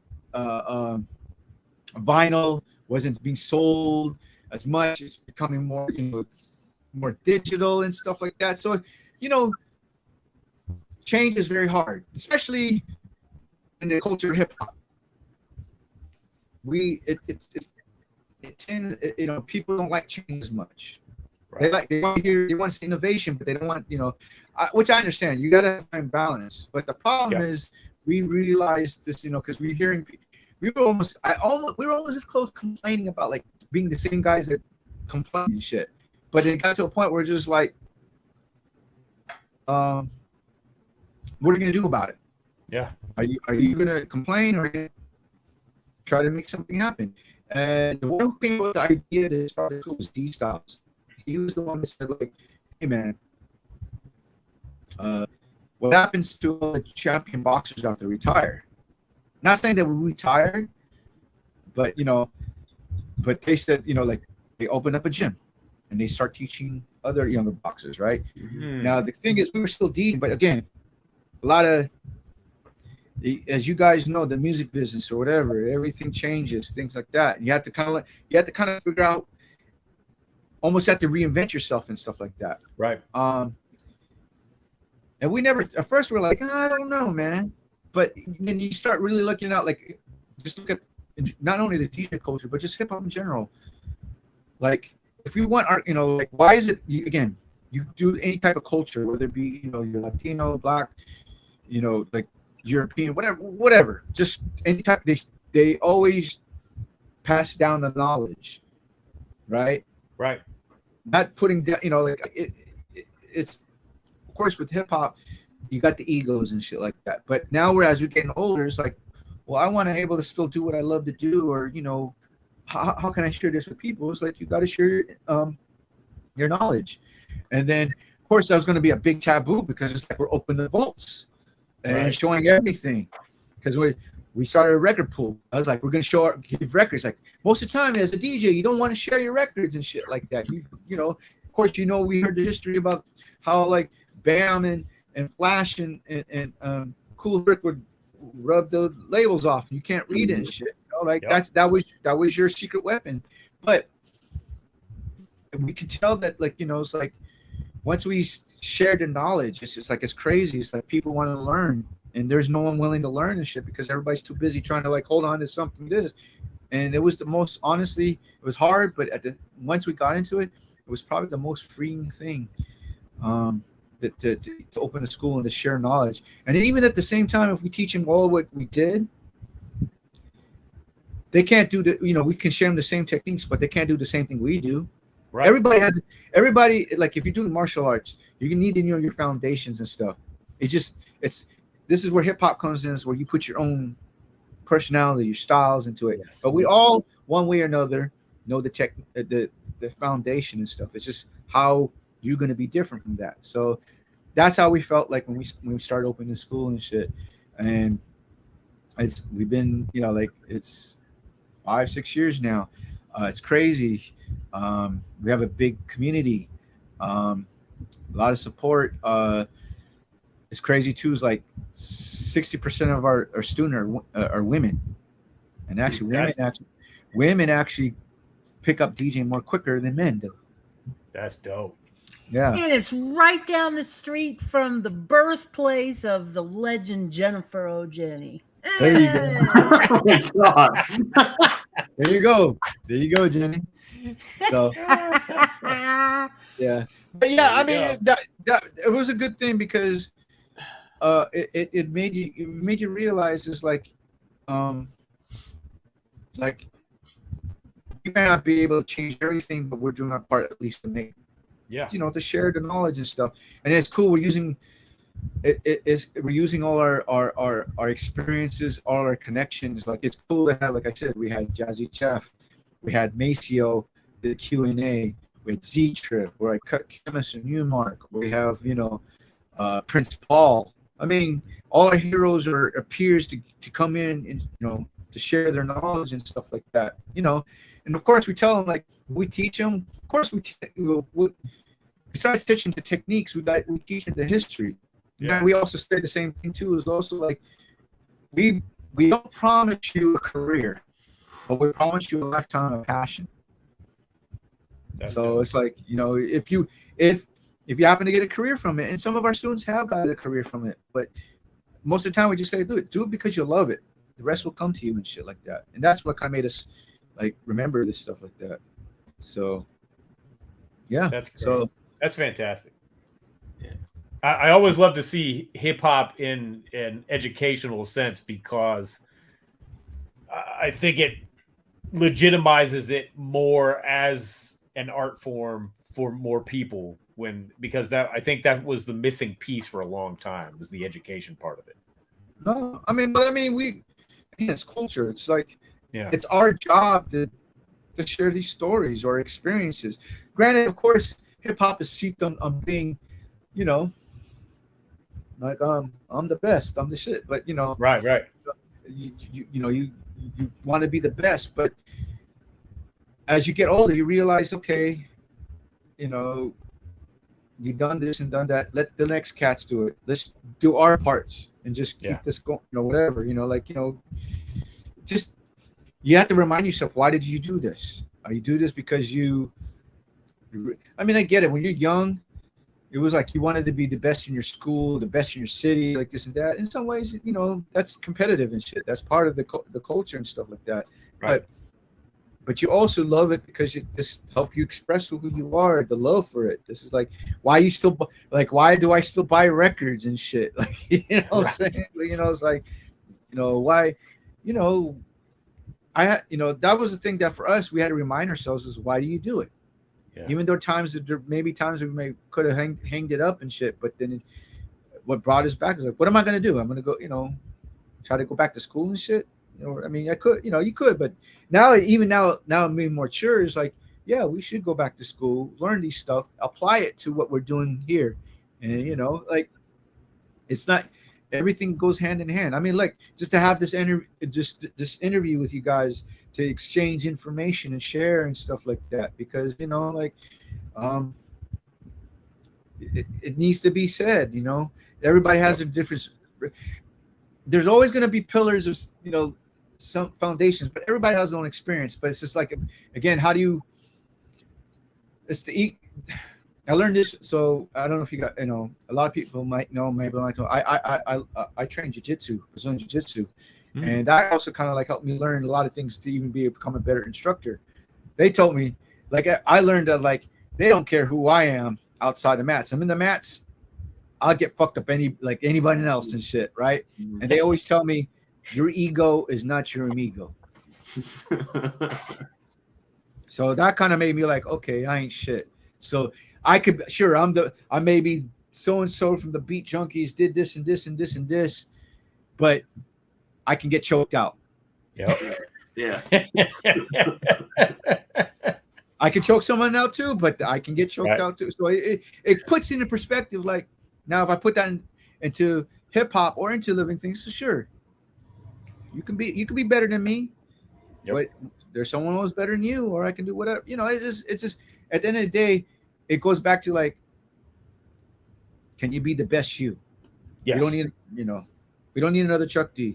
We don't need another Rock Raider. We don't need another Craze. We don't need a Rock Kim. We don't need another Kendrick Lamar. We need someone that's going to stand out. And then, like, instead of me going like, oh, today's music's trash, I'm not worried about that thing. Why worry about something like that when I can just worry about, concentrate on stuff that I like? Yeah. Don't, that's what I look at it. Yeah. That's dope. Flatline. Well, that's a perfect segue. Okay. I'll set it up for you. Rhettmatic, can you please talk to us about Rhettmatic dropping February 3rd? The single, The Sun, featuring Blue and Raz Kaz, was played on Hip Hop Gods Radio tonight. Oh, word? Yes, sir. Jay Rawls is going to be happy to hear that. Yeah. I'm excited for this album. Tell us. Yo, by the way, real quick, if you talk to Jay, tell him I've been trying to get in touch with him because I wanted him to come on the show. And I saw him open for Souls of Mischief a few months back. Where, in Ohio or in? In Ohio, in Akron, Ohio. Okay. Yeah. Well, if you guys don't know, so Jay Rawls, legendary producer, produced Brown Skin Lady for Black Star. That was worked with a lot of people and stuff. He's also a legitimate professor. He has a PhD. He's actually going to be starting a program, teaching hip hop. I forgot which university in Ohio and shit like that. So he's an accredited, legitimate professor. So maybe that's why he probably couldn't get, because that might be why. Right, he's busy.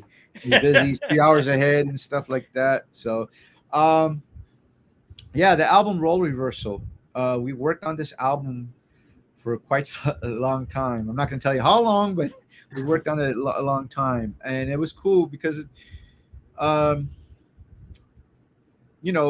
was funny because we actually got along and stuff like that, and being that we have two different production styles, right? But obviously we were hip hop fans and we were music fans, so we got to like nerd out and stuff like that. Yeah. And then I want to say that maybe Rawls was the one that kind of like initiated, like, let's do something. I was like, okay, like that, because everybody knows Rawls as a producer. A lot of people don't know me as a producer, more as a DJ or turntablist, right? Or if they do know my production, they only know me for the Visionaries and stuff like that. So I kind of want to help. I wanted to kind of like, get my name out as a producer as well and stuff. And I've been lucky to, in the process while working on this album, just able to do a lot, do some work and stuff like that. But we've been working on it off and on. And when we tell people that we were doing an album, they were like, oh, what? You two? Like, they never thought that,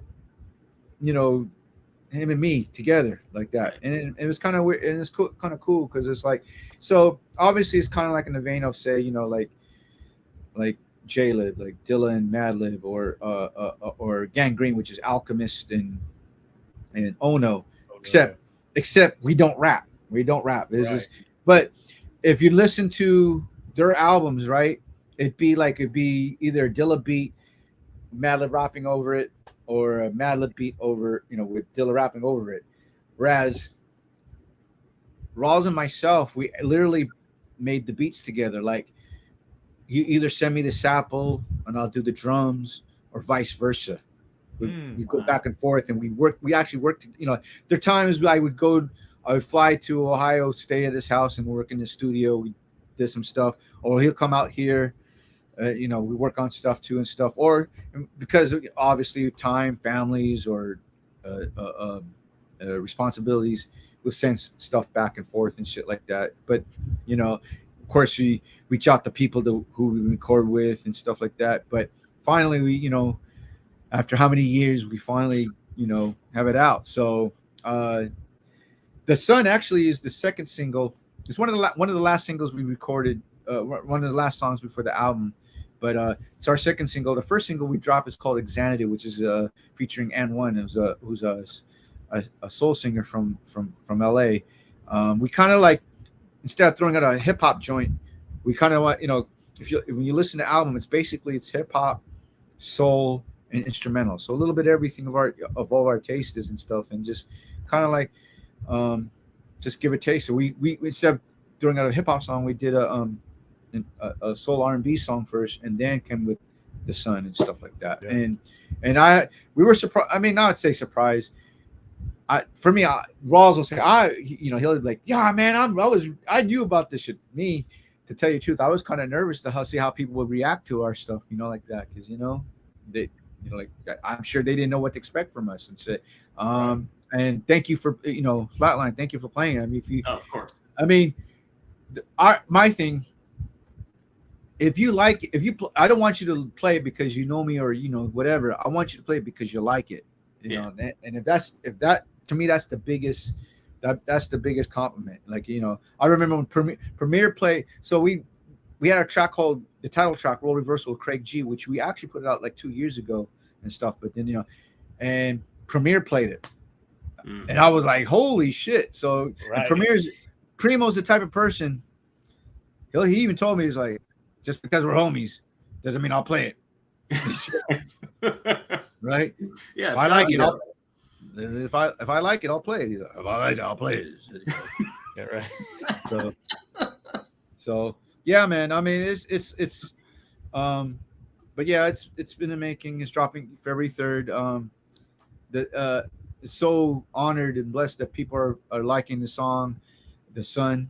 We're hoping that everybody, we're dropping another single this Friday. We're actually going to keep on dropping a couple of singles till the album drops and stuff. Okay. And then the next single is more. It's another soul song and stuff like that. So just kind of like show different, taste or whatever. Because a lot, like, even though I love that raw shit, I mean, we're DJs and shit. So we like soul. We like play house music. Play. It's just like, as a DJ, a dope DJ producers, right? If they're hip hop producers, they listen to all types of music to find this shit. So, yeah. So, but yes, it's dropping February 3rd on Chavez Sounds. We are going to have. We're definitely going to have vinyl for it. Okay. We're going to have a limited edition CDs and cassettes for it as well. Nice. And do we have we have a music video for Xanadu, which is out on YouTube. You can watch it on YouTube now. We're going to drop our second video a week after the album drops too, as well. It's featuring Illa J and Frank Nitt. So, nice. So yeah, we got some heavyweights in our album. It's like I still trip out. Like, damn, we got Sadat X and Elda Sensei. We got Blue and Razkaz. We got Wordsworth and John Robinson. We got who else we got? Illa J and Frank Nitt. And we have two singers on there, An1 and this guy named Cyrus Beatty. And then I think you guys will like it. But role reversal. It's like, that's why we named this, because reverse the roles. Like, I'll do the drums, you do the sample. All right, I'll do the samples, you do the drums. Yeah, that's really cool. Yeah, dope. Fantastic. Well, thank you, sir. We appreciate you coming through. Anything else you want to promote before we bring this to an end? Oh man, yeah. For our school, if you want to check out our school, that's in LA, in the city of Glendale. Check out beatjunkiesound.com. That's all. The official website for Beat Junkies 2 Sound. We do have an online school as well, beatjunkies.tv, and we do have our own digital record pool, beatjunkies.com. Go figure, D Styles and myself have our own little quote unquote radio show switch on Twitch called Soundcheck. We're on the Beat Junkies Twitch channel. Also, you can watch it on our YouTube channel. What else? We do have our own little independent label, Beat Junkie Sound. So we put out some work, some projects. D Styles just put out a project with Jay Cyanide called man, I have that one. Right there. The periodic table of excellence. We put this one out with XP the Marksman, at Pacific Standard Time. Of course, the CDs and cassettes for Rhettmatic is coming on Beat Junkie Sound. D Styles is about to drop another project with the cat name Substance 810. I got some stuff in the works too as well. Babu's going to come out with some. J Rock has his another album out right now called Beatitudes. Of course, he has his other album that's on Stone's Throw called A Wonderful Letter. Incredible album. Yeah, really dope. Yeah. So and then you'll see, of course, like some of the guys are on Twitch, like Melody's on Twitch, Shortcuts on Twitch. You're on Twitch. Yeah. First and third Tuesdays. Thank you. He's on Twitch. Yeah, with D Styles and stuff. So you'll see us around and about and stuff like that. Shortcut and D Styles along with Qbert, they're doing, they're making a new Scratch Pickles album and stuff like that. Wow. So, yeah. Nice. Yes. So a lot of people don't know that D Styles and Shortcut are also part of the Invisible Scratch Pickles. They were actually Beat Junkies members before they become the Scratch Pickles, but they happen to live in the Bay, so it makes sense to be part of the Scratch Pickles. Right. And then you guys can follow me on Instagram and Twitter. Hey, Yes, Rhett, sir. in case you didn't know, the man down below, C-Doc there, today is his birthday. Oh, shit. Today is my birthday. Yes. Yeah, Happy happy birthday, C-Doc. Happy Thank you. birthday. So we Thank you. we have at least one person who wants to come on and say happy birthday. Oh, is that okay? The man himself, Sugar Bear. Yeah. One time for your mind, Strong Allen in the building. What's up, Sugar Bear? What's Ain't up, nothing, man. I hung out. I want to say what's up to my man over there, Medic. Man, you definitely got some stories to be told, boy. Man, Word up. I wish Chuck was on. Chuck was on your show, right? Because I would tell him that I met him once or twice and stuff. But Well, wait a minute. You can tell. Well, because- hold on just Chuck one D, second. right? We in the building. Well, wait a minute. You can tell. Hold on just. Oh, he's behind. oh snap! Strong Allen in the building. Oh shit! Oh!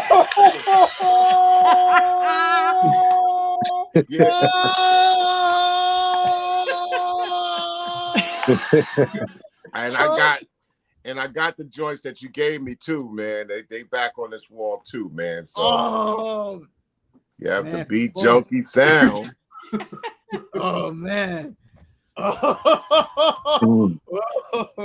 And you gave me your autograph, Rhettmatic, man. Shit. So What are you I talking really about? appreciate that, man. You gave me your autograph. Yeah, but you gave me your autograph, and also you hit me off with another DVD and also music. So Man. I don't know if you remember that, man. I do, but I was like, I didn't want to bring that. Like I said, I'm geeking out right now. Well, I geeked out when I met you, but I might have been like maybe non-revealing. Man, Happy birthday, Doc. Thank Happy you, bro. birthday, Doc. Appreciate I was that. going to wish you a happy birthday, but I had a collapse at or the weather down here, and in SoCal, man. It's like, yeah, I had one of those landslide joints. So, but Oh, that's right. I forgot. But broadcasting to the world, so I'm not gonna give him more information than that. Well, I'm repairing shit today on C-Dot's birthday. Hey, Jenny, what's up, Sugar Bear? Hey. What up, boy? Flintstone, you're fired. Oh. Flatline, what up, Flat? I gotta tell you. I don't know if I got when I mentioned. I didn't. Yo, hold on 1 minute. Hold on 1 minute. For every time Chuck say that, that means I got hired again. He gave me my job back. So every time Chuck say that shit, that means I came back. You're forever here, bro. You're forever here. Been one of those days for me, man. But this is the cherry on the top that makes it all feel good, man. Welcome to the show, Rhettmatic, and thank you, man. And thank you, Chuck. I got to say this. When I was talking about the story about like KDAY and stuff like this, saw you. I told this to Prince Paul too. Saw you guys at the 1987 Def Jam tour at the LA Sports Arena. El Coute, Houdini, Dougie Fresh, Eric Rockin, and you guys in Sets of Sonic opened up. I don't know if you remember that, the 1987 Def Jam tour. Oh, I remember. I remember 97.5% of the gigs I've ever played. I don't get high, I don't get drunk or whatever. So I have nothing but memory. And that was the same day I coincidentally met Ice-T and Evil E. I don't think Darlene was with it, but the same look that Ice had on Rhyme Pays is how he pulled up outside the sports arena, because sports arena was next to the Coliseum. Right. So we're sitting in buses outside between the two venues, and all of a sudden this I don't know what they call it, a little Porsche or whatever, one of the pulled up and looked exactly like Rhyme Pays. Wow. It was like, so our mutual acquaintance was Glenn Friedman, who shot, our stuff, shot Ice, and Ice was like, yo, welcome, yo, like we got mutual acquaintances, Glenn Friedman, and y'all pretty cool, man. It's good to meet y'all and all that. And matter of fact, I think it was Africa Islam that was in the other seat, either Evil E or Islam. And I said, yo, what up, Ice? It was a pleasure, because I knew of Ice because he was the first person from the West that we played when he had Cold Wind Madness. It was an independent label, and he had Cold Wind Madness, and then afterwards he's part of the Breaking soundtrack, because we championed a lot of West Coast artists in the early 80s. Spectrum City. Yes, we and all the electro funk that was coming out of LA at the time. We played all that, and those were important mainstays. But Ice actually rhymed and ripped over different type of beats, and that was actually produced by Jimmy Jam and Terry Lewis, that song. So I was like, okay, well, what up, bro? How you doing? And that's how we met face to face. But that was that same day that we go in later on and do that gig and got in on our 8 minutes. We did our 10 minutes. But I'm a sports fan of Rhettmatic, so when I went in there and played, automatically I was thinking about the Clippers, or that's where the Lakers first played when they came to Los Angeles, and they had their blue and white outfits and stuff like that. So I'm looking at the building from a historical standpoint, and also the fact that it's part of the Los Angeles Exposition area. So yeah, that was that same day. So I do remember that gig. It was fleeting, and the dressing rooms were just like almost like we were separated by curtains. It wasn't even a dressing room. It was in the back. It was like, you know what? We'll just have curtains that's going to separate all y'all, and you go from the curtains to the stage. And it was so quick, So yeah, that was the LA Sports Arena. Back to the lab. You're right. Chuck D's impression of Ice-T was damn near spot on. It was just, I'm telling you, look, from my vantage point, and Rhettmatic, this is how I've actually moved into this zone of Total Recall. I'm an illustrator, and I'm putting out a book called "The Moments That Met Me." So I actually take as I seen it, and I could kind of graphically put 85% of it together as I seen it through my eyes. So as I seen it through my eyes with ICE and Islam, it was Africa Islam. It's exactly look from the vantage point of looking at Ron Pays from the on the album cover. So that's kind of bug. But anyway, back to you, bro. No, it ain't about me. I could shut up all day and just listen to you. No, bro. When I got this, man, you know, it was like I think I asked you if you could actually be down with Rap Station and do a show or something like that. I think it was like, well, it was one of those things. But it was so fleeting because we were moving. You was moving this way, I was moving that way. Right. And you came to me. So. Oh man, but dang, that's. I'm geeking out. So, excuse me, sorry, dude. But you DJ Rhettmatic. How you gonna geek out? Oh, you're Chuck D. I gotta call Bobo now. It's like, hey, dude, I just talked to Chuck. Oh man. Oh. Yeah. But anyway, I came on. We're all geeking out for C-Doc's birthday. How about that? That's right. Happy birthday. Yeah, I came on to say personally, happy birthday to you, C-Doc. Thank you, Bear. Word up, I man. appreciate that, bro. Yeah. Appreciate that. Yeah, I don't like doing the text and happy birthday. You know, family members got to get the phone call. I got to check your pulse, man. You know what I mean? Thank you. Yeah. Check your pulse. Yeah, I got to check everybody's pulse from time to time, man. Chuck Bear sent me tape, the songs, his demos from '89 on the cassette. Yeah, you got it ripped. Yo, yeah, man, Chuck, you didn't never see me in action preparing the album, man. I would love for you to hear that stuff that I was doing back then. No, Doc wants to take it to the next level. He said, yo, man, it's going down. Let's make something happen, man. Yep. It's going down. Yes, sir. Yeah. We just got to find Ready to Penetrate and Don't Scandalize Mine. Wait, hold on. Your Sugar Bear lesson. Don't scandalize. Yeah.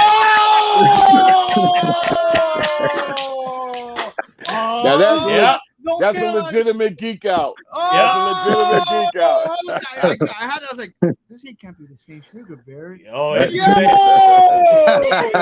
the one and only. Yep. Man, every DJ used to play. Oh, don't scandalize. Damn. Oh, here we go. Yeah. Man. Wow. Thank you. I appreciate that, bro. I appreciate that. Yeah, this show, Rhettmatic, got surprises every week, man.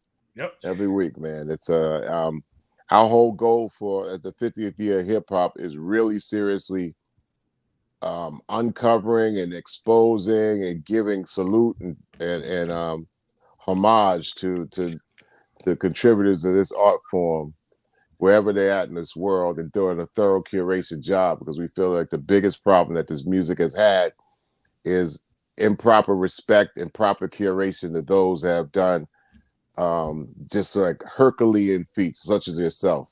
And that's it's like we at the end of the day, we're gonna have people just saying, you know what, really, I feel like, I've gotten my just due across the board, rightfully so, and it's in perpetuity, you know what I'm saying? It's in a continuum. Because every time we watch sports, you hear names pop up and they never disappear, because it's the effort of keeping you a fan, keeping the fanatics like, wow, and they never let things go. Oh yeah, the 67 NBA finals, it's like they keep bringing up. And it's the same thing with this art form too. When you see these fantastic artists and their unbelievable feats, let it not be in vain, man. And that's the number one thing that has driven us, and we're coming up with some great surprises and coverage. It's all about coverage, right? Because the art is the art and the abilities are the abilities. But what is not acceptable is somebody looking at somebody like yourself or Sugar Bear and just being able to be like, oh, I don't get it, huh? It's like, what? Do you understand to the level of do you understand a level talent and activity and skill that's taking place here. So you got to always tell people, I say, yo, here's the scorecard. This is what they're doing. You can't do it. And this is an impossible feat that you need to be like, damn, that's dope. Yeah. No, Yeah. for real. No, I mean, it's, and That's a fact. That's totally a fact. And then big ups to you. I think you're part of it with starting some type of healthcare system or some type of with you and Karis, right? Karis? Karis One and myself, founded by Curtis Blow, is the Hip Hop Alliance. The Hip Hop Alliance is officially moving into the realm of being the first union. And being the first union, our partnership is with SAG-AFTRA. So in the past, where let's say somebody in hip hop would try to get insurance and it's just not there, if they did a commercial or did some participation on TV, that would qualify them with enough screen time to go to the Screen Actors Guild. That's what SAG is. And after the Screen Actors Guild, and be able to say, hey, I put in X amount of time. So am I eligible for benefits? Am I eligible for health care and stuff like that? But it was a side door type of thing. What the Hip Hop Alliance has done, and it's founded by Curtis Blow, because years ago, he had a heart transplant. Yeah, I heard. And with his heart transplant, I mean, SAG-AFTRA came to the table and said, listen, we can do something about helping this process of handling this bill, you know, and stuff like that. You could be eligible under our window and stuff like that. And from that led to ideas like, okay, why don't hip hop artists, DJs, participants have these things? And then you can't wish for it, then you got to make it happen. So that is that. And then I've been involved with Hip Hop Public Health, which is another organization which is going about, you know, health initiatives, being able to go into food systems, being able to organize and clarify what's out there. It's aimed towards a general demographic of everybody, but then they have specific tangent aims for youth and school systems, you know, making sure schools are accountable with what they feed the students, and letting students know that there's healthy alternatives. And then older people, like, okay, you know, you don't want to do that. You want to take this approach. This is not going to be good 10 years down the line. You're going to have to deal with these effects if you're dealing with this area, and then you're going to deal with being, kind of being subservient to the pharmaceutical system, you know. So try to self-educate before, you know, you get into the areas of Medicaid. So that type of thing. So those organizations, and what Hip Hop Alliance will do as an alliance is congregate these organizations. So as you say, well, damn, I'm in a business. What does this business let me know? That's what's available for me, you know? And then you find out that these are your options. Like, wow, this is a legitimate business. If we was in the sports world, trust me that the agents, the managements, the teams will let you know all the options to keep your mind, body, and soul ready for whatever the occupation is, post playing on the field, how you participate in the recruiting people to come in the game. They got to figure it out. But we're on the road, and they set a great blueprint for us to be able to mimic and then follow. I mean, we're grown, man. It's like when you're grown, you got to do grown-up shit. This is grown-up shit. Today, what happened with me with grown-up shit is I had to deal with a mudslide. And so, you know what I'm saying? And the grown-up cleanup shit is a motherfucker. But, you know, you can't wish for it to go away. Man, you gotta clean it up and make it happen. Is the Hip Hop Alliance, is it officially in effect right now? Yes, it's officially in effect. It's going through a vetting process of people, but you know you're a card, A-list carrying member anyway, so it's time just to be official. So we'll exchange some information and put it up there, and you'll hear and see more about it. Oh man, would love to, man. That man, shoot. Yeah, Glamorous was giving me information on that. Yeah, there's a lot of people out there that have great insight on how you could take care of yourself from 35 on up and 40 on up. Right. Just things are scattered all over the place. So when you bring it into the room and consolidate all the efforts and give people a great option, it makes it easier. I mean, the biggest thing about hip hop in the past, and I'm getting these questions a lot because I have 150 interview hours ahead of me for the PBS documentary coming out at the end of the month. Congratulations on that. Yep. Well, I mean, we all congratulate ourselves. It's a total effort. It's not. I'm leading the torch. If you had to say what Fight the Power, how hip hop changed the world, all it is a sequel to the expose. I think what Ice-T did was the best documentary that kind of lay out the ground rules, and it kind of just steered towards the MCing side, but it was clear on it to grow from there, and that was the art of rap. And once the art of rap came out, this a tangent because it was able to go here. Next, you know, we've seen many DJ stories, and also back to you, Rhettmatic. You know, you've been documenting, you know, your efforts on DVDs, you know, for quite a while, man. What led you to take your step and the forward step and like, listen, we got to document ourselves. We can't rely on anybody to cover us because we want to show them the art of what this thing is, and just not, it ain't a toy kid game. Right. I mean, like you said, I guess it's like who only can talk about it except ourselves and stuff, I guess, you know. So of course it's kind of weird when you think about it. It's just you'd be doing it on yourself versus if someone does it for you and they just answer questions and stuff. But I guess we're in the era like not only the artist, we have to learn how to be the janitor, the promoter, the you know, just do every day behind the work things, because that's, I mean, you pretty much, you know, you helped led the way and stuff what you're doing already. I mean, you pretty much started like you started rap station and stuff like that. You were kind of like one of the first people to do your own independent stuff. So do you remember back, and I think, you know, you and Q Bert was tight, you know, always tight at the time. Well, I forgot the area where you started working with Q-Bert, but do you remember in 1999, myself and Q-Bert were kind of advertising for Diamond Rio.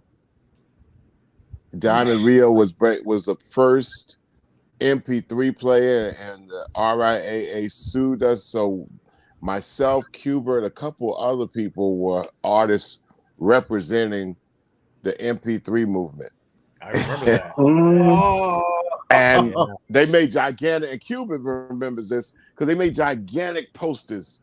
And I remember being in Manhattan, and it was a poster of me like, and a poster of Cuba, and they were gigantic. And it was by Diamond Rio, which happened to be the same company that the RIAA sued for like $700 trillion to keep MP3 players from infiltrating the marketplace. I wish I could find that ad. I could find my ad, I think. I can't find Cuban's ad, but me and Cuban, and I forgot a few other people. Wow. Yeah, I remember the Diamond Rio player. Yep. Yeah. Man, but now looking over here, now everybody's streaming and stuff like that. So it's crazy. Yeah. Go figure. We knew it was coming. Right. I mean, well, you always been ahead of the curve. I guess the thing is like when sometimes you're ahead of the curve, it seems like the first people that does it has to get sacrificed and then before it can get really accepted and stuff like that. So you know what? Sacrifice is a rhyme, right? You right? Sacrifice is a weird abstract rhyme. You get sacrificed and sucker punched. Oh shit.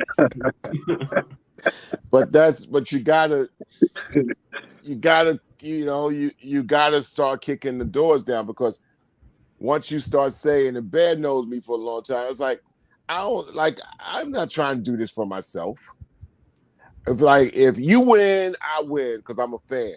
You know what I'm saying? I'd rather be a fan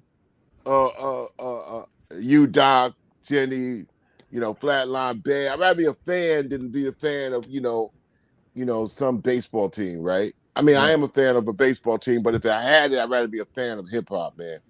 Big up to Marcus J, man, because Marcus J was the type of dude that this was his number one sport, and he was a basketball lover, but he loved hip hop, bro. He loved hip hop. Yep.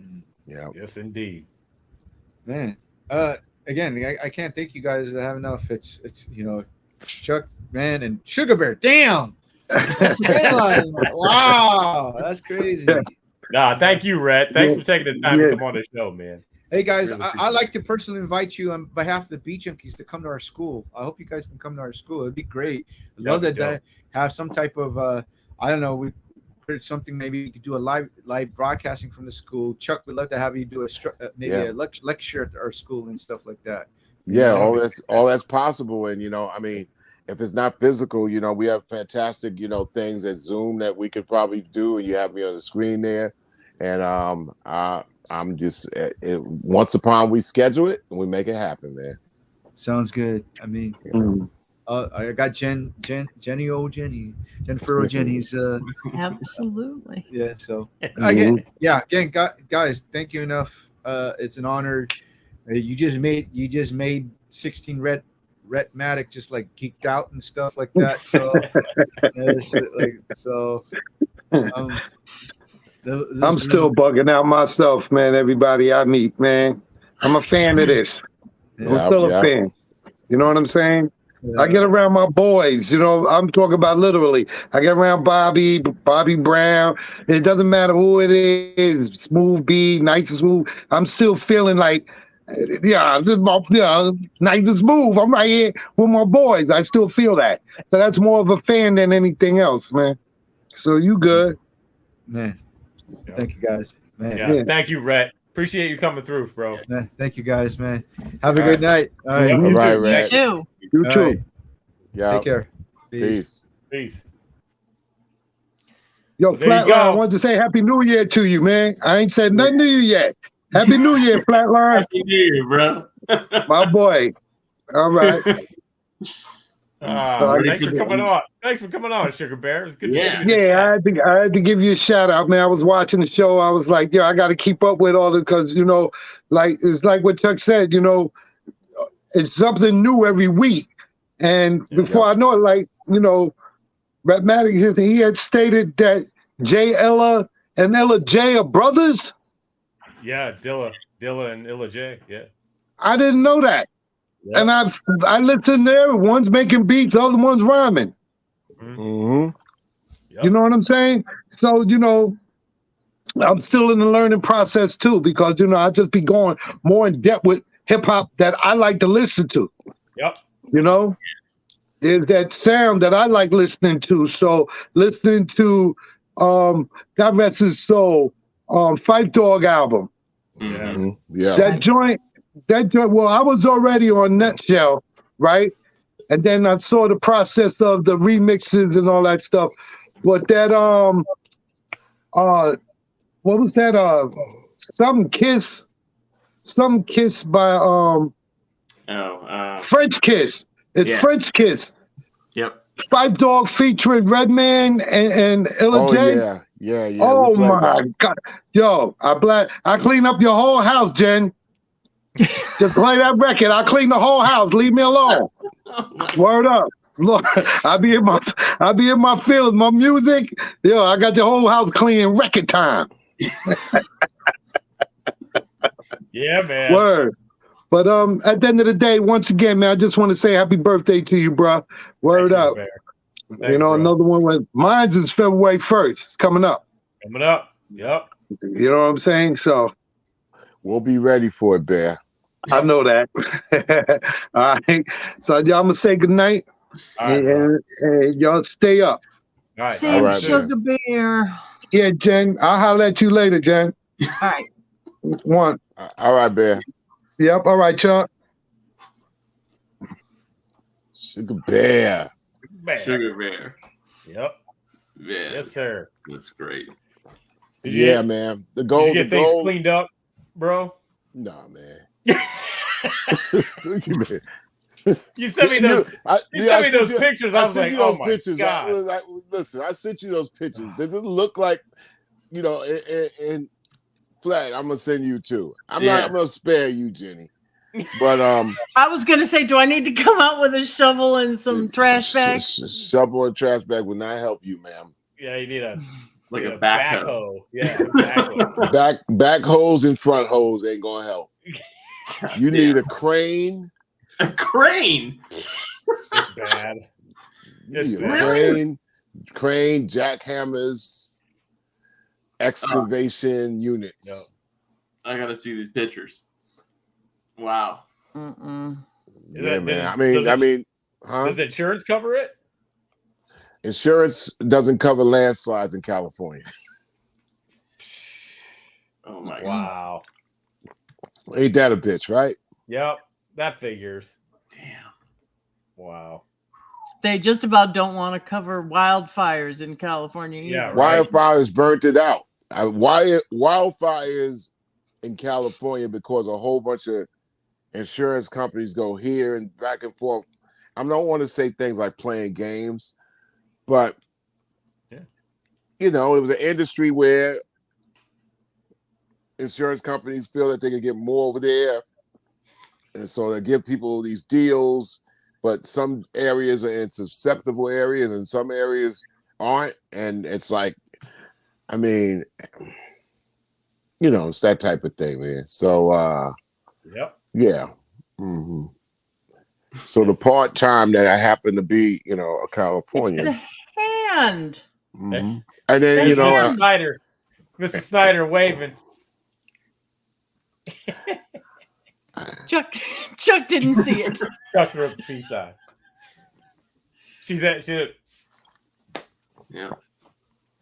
So I mean, yeah, it's not one of those. And you know, and the weather, and the thing is, like, when they said it was going to be an atmospheric river in the Southern California region, because it was years for the climate around the world to now center itself. They said it was a disaster a long time coming. So the second dose is going to be on this weekend. Oh, yep. Shit. More to come. Jesus. More to come. Harder. It says harder too. Harder. Yeah, it's going to keep going. It's like it's almost going to take the ocean and keep dumping in it. So everybody was talking about, Southern California earthquakes and all that. Man, they didn't know that. Yeah, this is a problem because the area wasn't ready made for anything like this. It went really, really dry. Yeah. And then went really, really wet, which makes it mud. Yep. And then you have, what do they call it? The burn scars. Yep. And when it gets really, really fiery and then it gets really, really wet, everything goes really, really downhill. I tell you one thing, what this negates. It negates that classic Tony song. I was gonna say, yeah. These centurions won't even notice that. Yep. You know, they'd be like, what does that mean? It never rains in Southern California. Yeah. Right. Used to never rain in Southern California. Yeah. And I deal with the weather in the South, and I deal with the weather in the East. So I am affected in working in living spaces just by climate situations. It's really kind of like boom, boom, boom me. But so, you know, it's the way we move, the way we travel, the way we work, you know? Yep. That's it, man. What are you going to do? What you're going to do is that you take care of yourself and your health, because what we've been doing is going to an inordinate amount of funerals and people that, like, the thing that bugged me out. Tell me if it didn't bug you out. Well, that girl Diamond just died. Yeah. Like, yeah. I mean, I haven't seen. I know, and I haven't seen the amount of people between 30 and 60 just all of a sudden. Excuse me. Just like boom out. Yeah, it's crazy. I know I'm 62 and I'm in the age bracket where you, and I said this like 20 years ago. I said, once you pass that 40-year line, you're going to see a lot of cats disappear. Mm-hmm. Now, I knew when myself, Ice-T, Griff, you know, the PE guys, we got through our 40s and we was one of the first guys to turn 50. And we got through our 40s because not too many people were in our age bracket anyway. So it wasn't really, you know, people weren't dying in hip hop because they wasn't as old as we were. And we got into the 50 age range. Mm-hmm. And I knew that there was few execs up that time. George Jackson, who took over Motown. And then I remember Lowell Silas. So you start seeing like some executives in the music business like pass away at 44, right, 46, you know, stuff like that. We got into the 50 era. So when we got into the 50s, then you had cats in the 40s. They were just turning 40. And you start seeing like, so as I went into the 55 to 60 range, and Ice-T is always the first guy that goes in. He's got a couple years on me, and then Flavor, and then myself. Really, Wonder Mike is probably the first guy that gets up in there because him and Ice-T are close, so in age. And then they said, okay, now so-and-so's turned 50. But a lot of cats ain't making it to the 50. Right. And that's when I started to say, like 8 to 10 years ago, whoa. And a lot of cats ain't making it to the 60 area. Yep. They get in, they're 50. And so that makes the conversation about, you know, health a real serious issue. That's why I'm involved in the Hip Hop Alliance, Hip Hop Public Health, because, you know, I'm older than hip hop. I'm 12 years older than hip hop. So I'm not in awe and enamored by, oh my God, hip hop's 50. I'm like, yeah, I was here. That was 12 years old when I see it pop up in the bar. I was here. You know, so I'm not impressed. It's like it's younger than me. But people who have been born in it, right, 30, 40 years old, they're like, oh my God, it's always been here. And you got to also say, take the awestruck out of it and just say, you got to take care of this thing. And you got to take care of yourself, which brings us to the question, like, I always went after saying, well, the lifestyle that, you know, this whole thing for like, I was like, yeah, it's cute. Maybe in your 20s. We used to run clubs on Long Island. And not only was there alcohol galore in the clubs, but on the corners, in the dark corners, there was cocaine, and then it was freebasing, and then all kind. And then, you know, I don't want to say crack, but even like later on, you know, if that's a quick way to get that bass rock in a corner, a dark corner, you know what I'm saying, and then go back on the dance floor, that was there too. So I was very aware of the drug game and how it interplayed into the music thing. And it was something to tell people. I say, you know, it might be cute right now, you 22, 25 and all that. But when you hit 40 and you doing this and the same thing, you don't pay the price. It's going to be some weird ass accounting that's going to be done. And I was telling people as artists, I said, listen, artists, it's a different thing when they go into the realm of, because like it always had the game where everybody was attracted to the party and the place to be. So now you got the good, the bad, and the ugly all convening at a spot. They all coming in at one spot. And if anybody is on something, they ain't never got to pay. Somebody's going to give them freebies. Mm-hmm. So and they always going to have 3 times as much as the average person got to do. Like, yeah, you got Hennessy, but the person, the artist, the star, they got Hennessy. I mean, galore. They got everything times 3, times 5. Mm-hmm. And then, you know, and they keep going to the place to be and doing the concert, doing the gig, doing the party and all that.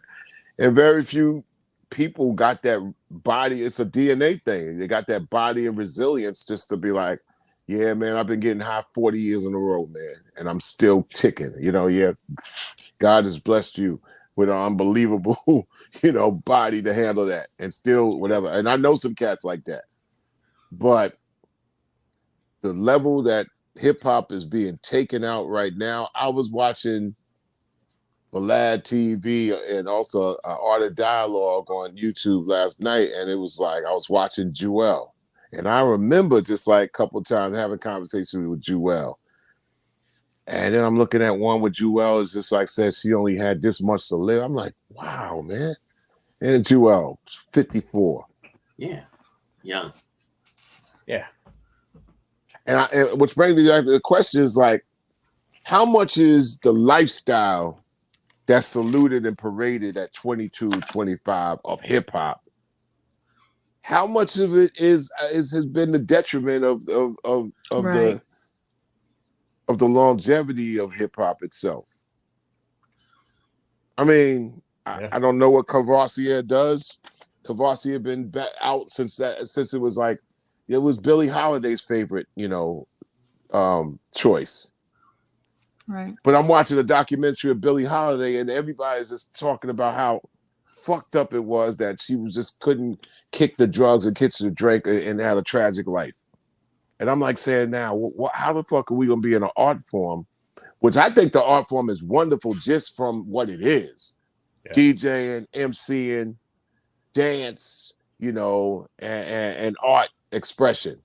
And I understand that people want to, maybe get a bit, get high, go to that next elevation. But as an artist, man, you automatically go to that next realm anyway. You're pregnant with ideas, and art is enough to get you high, man. But if you got to get high, I used to tell cats, I said, if you're gonna get high, whatever, but don't let it get high off of you.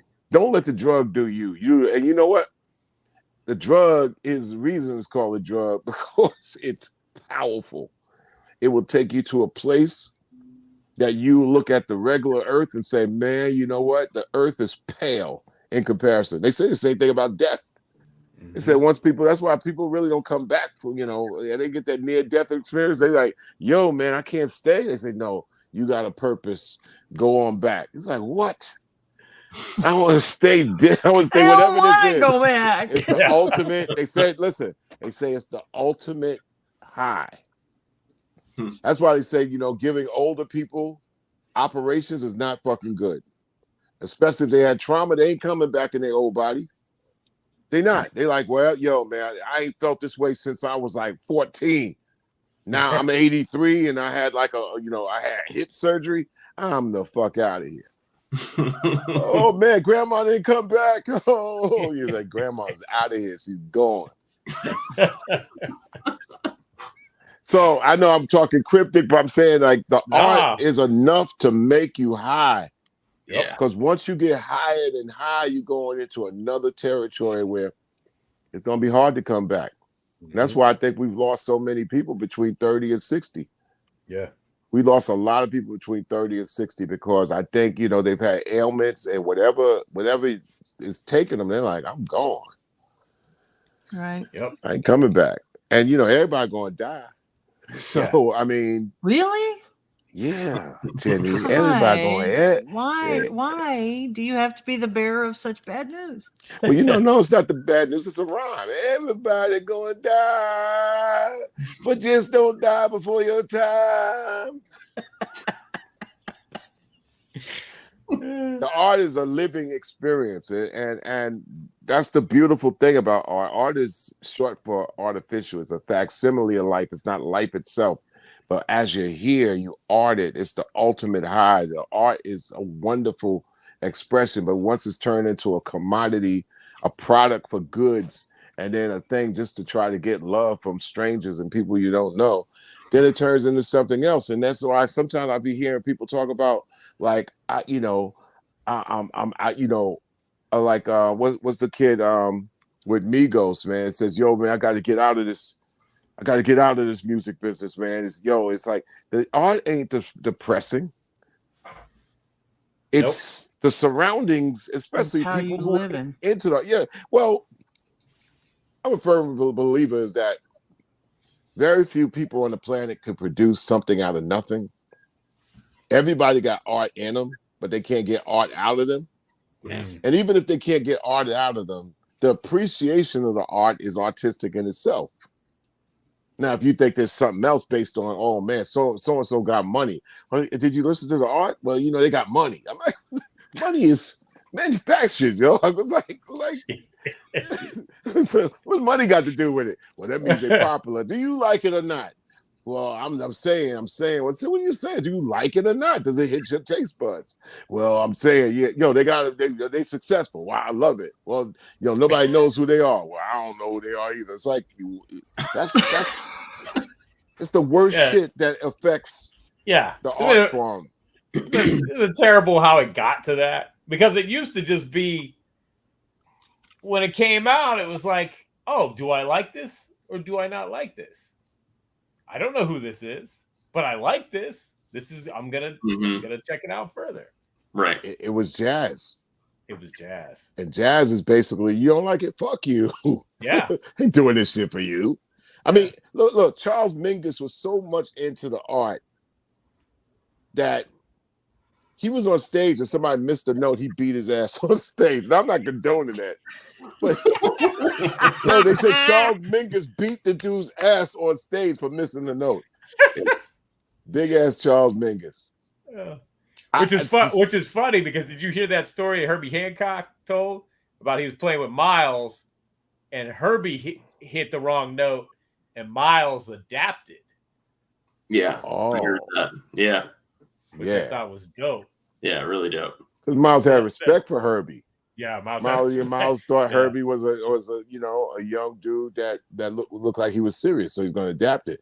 People that Miles did not like or respect, it was a problem. Yeah, Miles might throw a wheel kick at them. But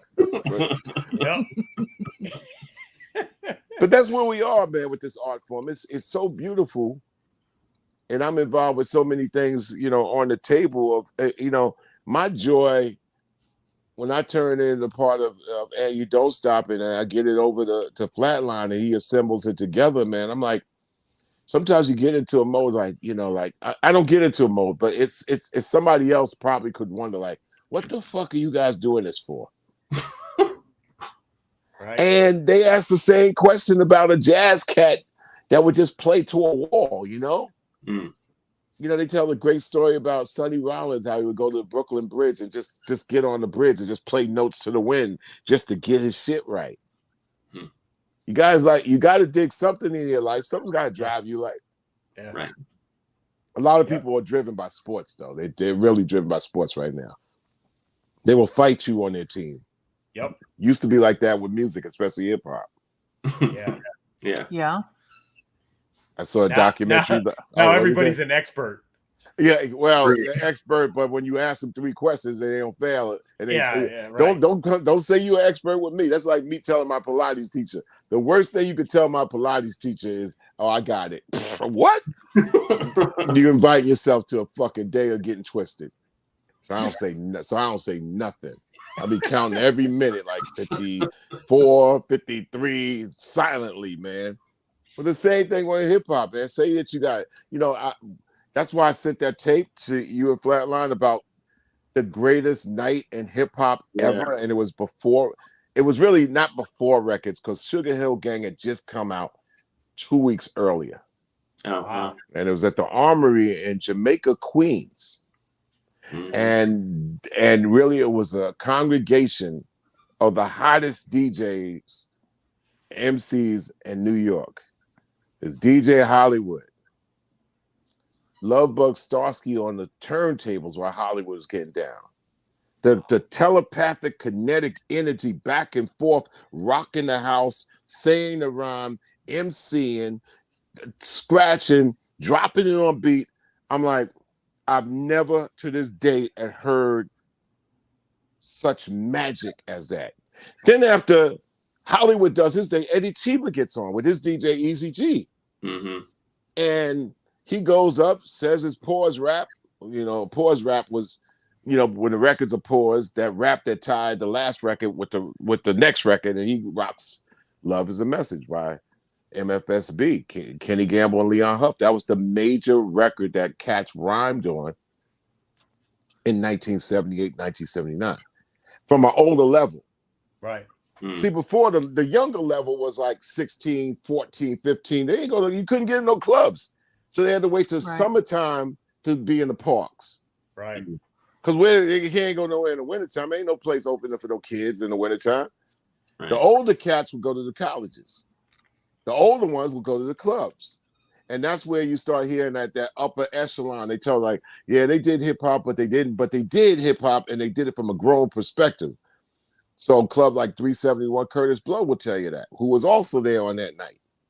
So Eddie Cheeba, Easy G, and then Eddie Cheeba, Easy G, in comes what? Grandmaster Flash. Yeah. And then Grandmaster Flash is coming with Melly Mel, introducing him with Curtis Blow, the 2 MCs for Grandmaster Flash. Also key in that combination was Starsky gets on the mic and DJ Divine of Infinity Machine, which was one of the not rivals, but out of DJ groups, it was King Charles and Infinity Machine in Queens, Spectrum and Nassau, and DJ Pleasure and Mechanic in Suffolk. So that covered that. And then Brooklyn had the originators like Maboya and Grandmaster Flowers, those right. Guys from that. So that's where I covered the Long Island from the boroughs to the end of the island and covered the DJs. And DJ Divine was the main DJ for Infinity Machine, who later on had a record with Spider D called Put It in the Mix, that we interviewed at WBAU, Mr. Bill's show. So hearing this tape from October 1979 was a throwback. I didn't go to the gig. I heard all about it, was going to go there, couldn't get in. And listen to the tape afterwards. I caught each one of these guys in their appearances throughout the boroughs and Long Island, but never on that one night. Mm-hmm. We played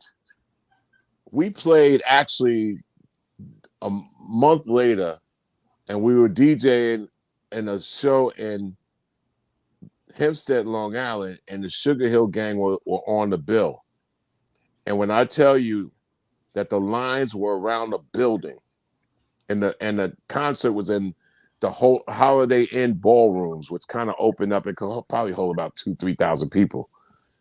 1,000 or 2,000 people if it opened up. It was the main hotel in Long Island at the time. We played that show, was supposed to get a slot of playing, and I think our slot was playing right before after Curtis Blow. And this is on the cusp of Curtis Blow had just come out with Christmas Rapping. Sugar Hill Gang, Rappers Delight was out for 3 weeks.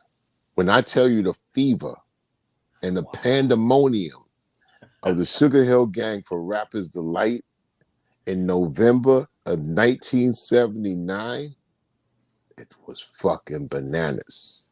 Yeah. And Curtis Blow was about to come out with his record. The obvious choice for everybody thought Eddie Chiba and DJ Hollywood were going to come out with their records. The first person I heard going to an Eddie Chiba gig was Eddie Chiba in June. As he was breaking this record, Eddie Chiba in June says, "Look out, I'm coming out with my record." And this is May of 1979. And then he said that gig in May of 1979 at the Hempstead Elks Club, he says, and about 1,000 people in the spot dancing, "Yo, I'm going to introduce to y'all a song by Chic that's going to blow your mind." So I'm up there dancing, right? And everybody knew Chic was like, dance.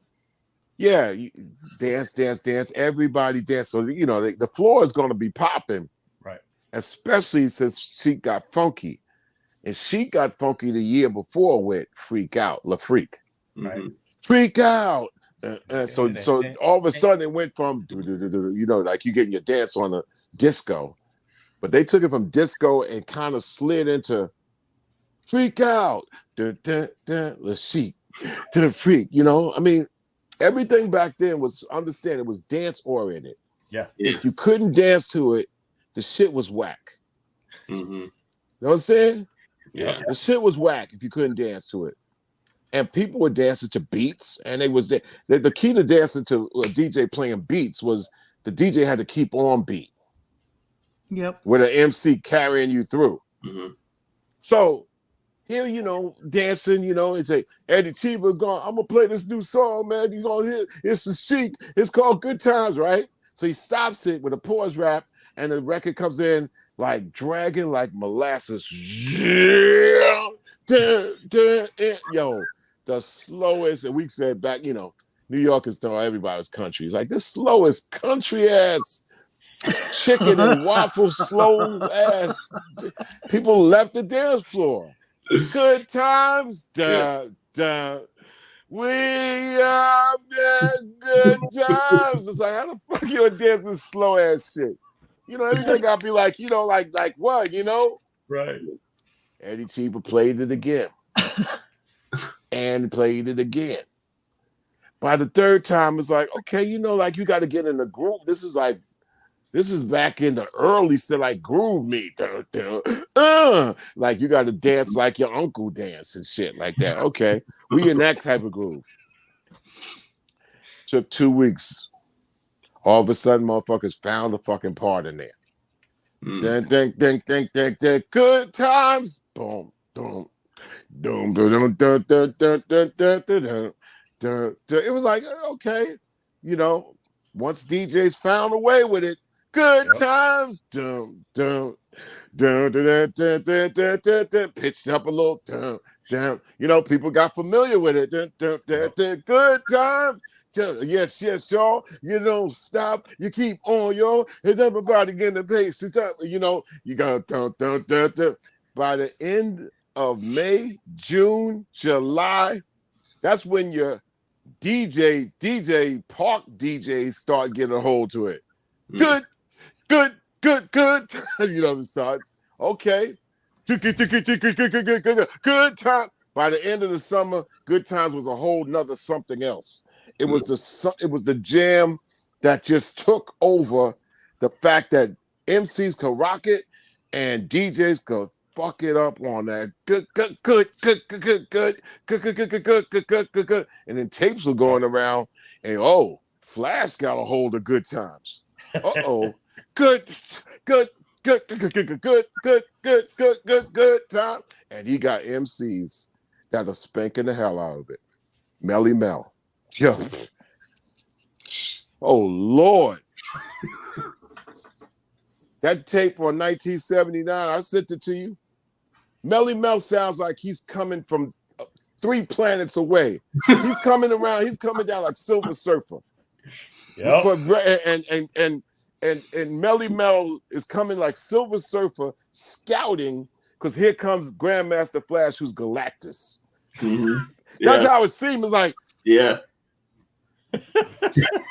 1 2 1 2. I am Melly. It's like, what is this? What is this? Yo, man, this party has been hijacked. There's no way to explain Melly Mel and Grandmaster Flash, man. Curtis Blow was also rhyming with Melly Mel, and he was like, Curtis Blow had a lot of different qualities. It was a great MC. He had a look about him, flair and debonair. But that Grandmaster Flash and that Melly Mel, yo, man. And DJ Hollywood and Starsky, it's like, what the? And all of them convened on this one night that I was able to see on YouTube and say, that's that tape I had. Shit. Wow. Yeah. Greatest night ever in hip hop. There's no way to explain it. Really, it's the last fantastic gig before records. Wow. So I mean, like I said, we were playing that Holiday and gig, and everybody came out to see Sugar Hill Gang. They was a Big Bang Theory. They done found our way, and this is what I tell people all the time. It was when Eddie Cheaper said he was going to put out a record. I was like, "How you going to put out a rap record?" I mean, it seems like an event. It's like when you hear DJ Hollywood, it make you understand why it was inconceivable that you would have a rap record, right? Because Hollywood was rapping, but then he's having Starsky go off. Then he's like, that's MCing. Now, rapping and MCing is 2 different things. That's right, y'all. Pull the bone out your back, girl. Come on, come on. Everybody grab a partner. Let's go to work. Good times, So you got a combination of rapping, MCing, DJing, cutting and scratching. Then Hollywood is making an announcement like, yo, security, you're by the door. Make sure someone move their car. Good times. It's like, what the? So it was like it's like, how are you going to put all this on a record? Because this is an experience. You know what I'm saying? Yeah. This is across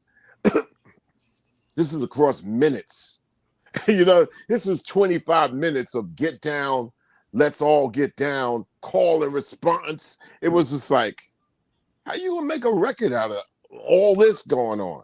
That's why it was inconceivable. Yeah. And when I finally heard Sugar Hill Gang, Rappers Delight, I was like, they kind of figured it out. The whole ironic twist to Rappers Delight was not how long that 16-minute record was how they compressed it into 16 minutes out of a 3-hour thing. Right. And by the way, can we wish Master G a happy birthday? Happy birthday, Master G. Master G.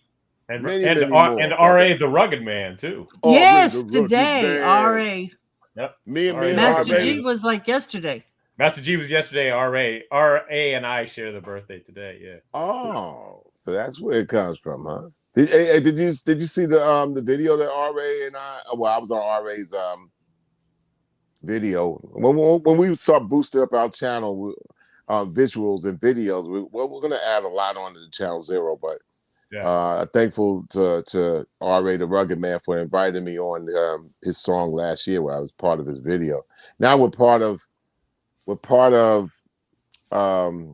Rapping Forte's song.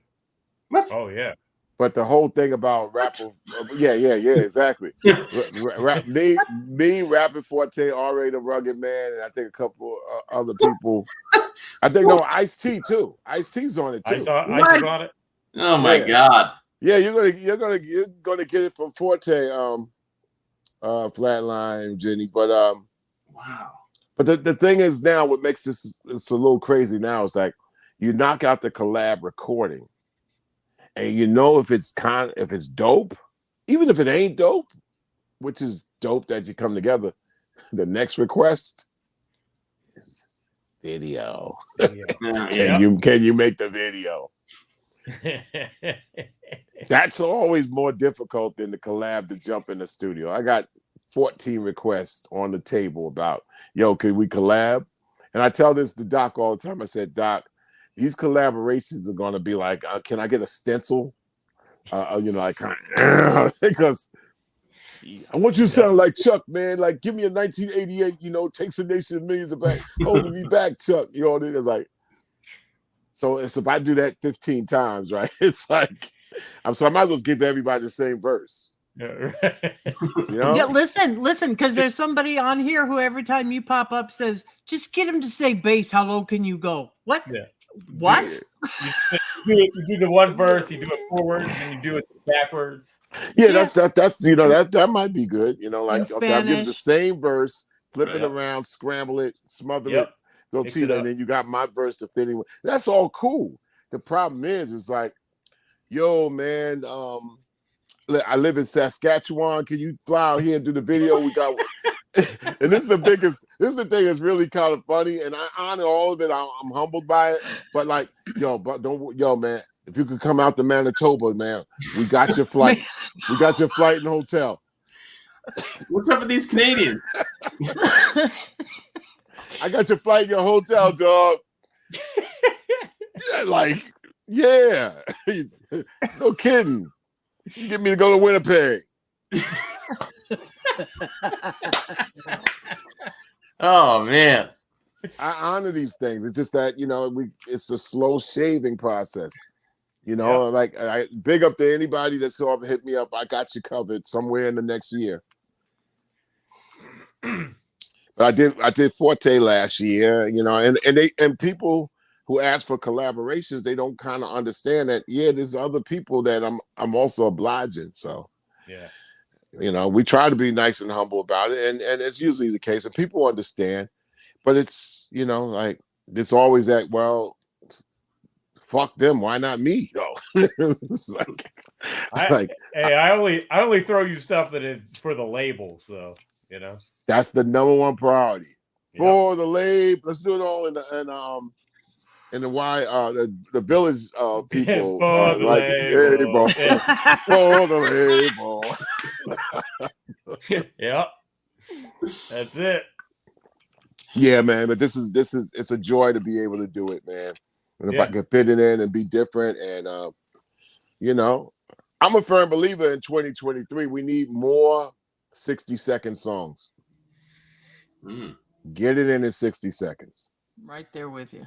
I mean, look, Doc, I talked to you like a while ago. I said, when are we going to get to a point where the 3-minute, 25-second video clip is just too long? Oh, we're already there. We're already there. It's a motion picture. With the attention spans that of a mosquito today, 3 minutes and 20 seconds is a long time. That's why we started doing. That's why we started doing the vid mashes, because they change up. Yep. Mm-hmm. Every 50 seconds. Every 50 seconds. Yep. And that's why we're coming out with the groundbreaking app. I can announce it today because it's 2023. The name of the app is Bring the Noise, and it is a cultural media app, not social media app. Because we believe that culture could change the entire world. Thought, soul, music, and meaning. But anyway, cultural media is greater than social media because society is confusing. So why go out there with your point of view about society and your opinion about things if you know that you're talking to strangers half the time? Yeah. Meanwhile, culture invites strangers to say, well, we share a common bond in the music and yo, man, let's get down in art, you know?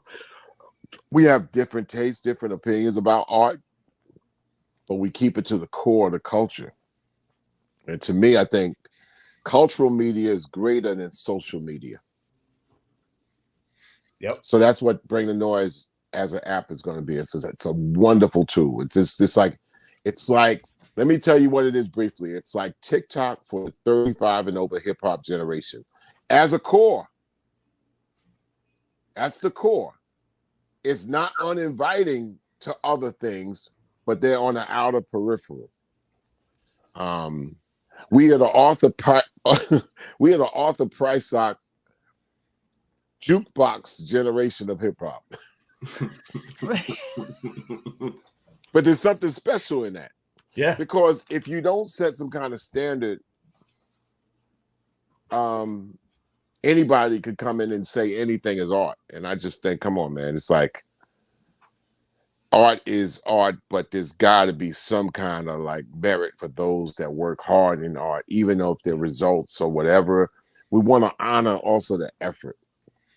And we want to honor, like, okay, you know, like this, people have the different tastes, but man, if you're gonna come and say this is art and you don't even love it, man, we can't really value you not having a love for something you trying to sell to us to love.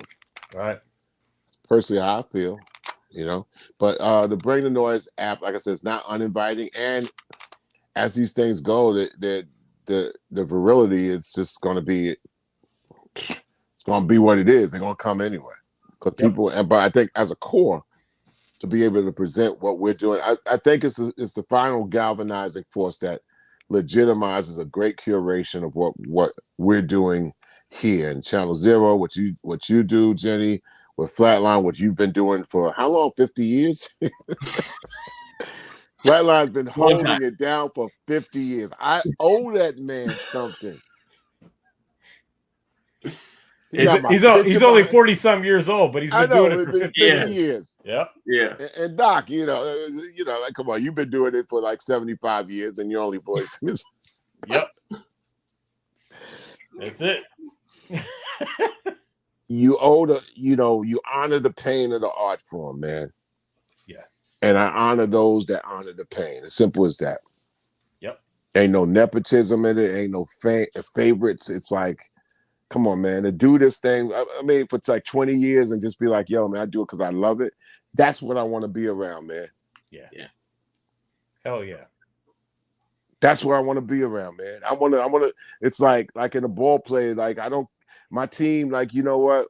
Well, we might lose, man, but I want to see in your eyes, man. I want to see in your eyes that, yeah, we lost, but I'm hurt and I'm going to get in on the next game. Yep. Mm-hmm. That's like, yeah, you well, whatever. You know, I'm like, I can't be a fan of that, man. I want to honor that. I want to honor that pain, man. Yep. So that's what that app is going to do, and it's going to, you know, it's going to deal with culture as its core. Yeah, people might put up, I made 4 pancakes today, and it's like whatever. They shoot, they think culture is taking pictures of food and shit. I'm like, whatever. But the core of it's going to be like great music, artists that believe in their music, artists that like, oh man, I've been trying to do it independently for a long time. I'm getting no love. Thank you, Chuck, for putting this and let me like get my thing out. Let people know my Spotify is out there and whatever, man. Lead to links to having people feel like their art and their attempts and their career and the skills they ain't been in vain. Yep. The ultimate get high, man. The last component piece. Because the first the app that we have, the RSTV app, was a fantastic. This is the other end that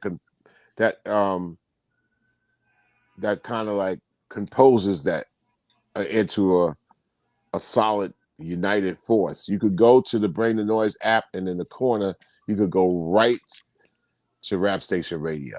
There's no app out there that does shit like that. The fact you could go right up into Rap Station Radio, which would take you right on over to RSTV, where you see the visuals and take you into things like Channel Zero and stuff like that. Dope.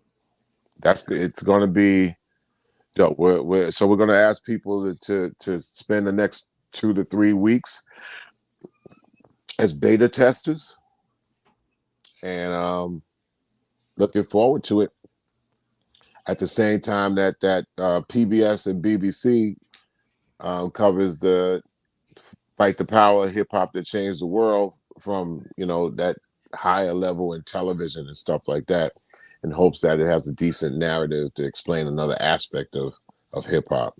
But the big thing I'm gaga over is the app. It exposes artwork, the moving art. I have 2 art books, really. I got 6 art books coming out this year. And and I've done 3 albums. I know, right? I've done 3 albums. Yep. And one's the Enemy Radio album. The other one is a secret album with a Rock and Roll Hall of Famer. Yep. And the other one is a all baseball album. It's a Mr. Chuck project. All quirky records that's not really looking whether you like it or not. It's going to be what it is. And the Enemy Radio, we've combined it with, that's the idea of combining it with the Tribe box set of my art journals called Studio. So as soon as we nail down the title, C-Doc has already rejected 4 titles, so I got to come up with a I need the right title, bro. They're close. I'm close though, right? You're close. But, look, man, we're coming off of Loud Is Not Enough. We're coming off of Celebration of Ignorance. Right. What you going to do when the grid goes down? I need one of those titles. We're close. And it's got to be alongside, the books, because it's a book track. Yeah, exactly. So the next title is close. Half My House is Down the Hill. See, I've done this show a little longer to forget that, Jenny. You brought me down off my high. I'm so sorry. I'm so sorry. I didn't mean to. It's a dope name I've never heard. I was thinking about this the other day. An MC named Water. Wouldn't that be dope? Anybody know any MC named Water? Nope. No, but that makes all the sense in the world. It does. Right? Yeah. Weird. Never heard of anybody like that. The closest person I heard say Water was Master P, and I forgot the song he said. He said something about water. He was just talking about like some kind of like game stuff down there in New Orleans. But he wasn't talking about MC. That's a dope MC name. Yeah. Yo, man, what? Not MC Water. It's like, yo, man, here comes Water. Yeah. If I had the chance to do it over again. Nobody. There isn't anybody. Back in the day, I would have did a recruiting thing. Like, yo, man, who wants to be Water? Yep. Right. Yeah. Put it up on the board. Yeah. Yep. Damn straight. So my number one goal is trying to find the title. Yep. Got to find the title. My mom's wrote a book, right? This is a spill out show. This is the first show of the year for me. Yeah. Did I appear last week? Or was I traveling? You were traveling, I think. Okay, Yeah. I don't think you were here last week. Yeah. This is a 2023 play. My mom wrote a book. Your mom wrote a book? Yeah. She wrote a book. And I had to talk to her today about the book. Oh, was this recently? Yeah. My mom, okay. yeah. My mom wrote a book during the pandemic. Oh. 300 pages. Wow. What do you think I'm not clowning my mom. I love you, mommy.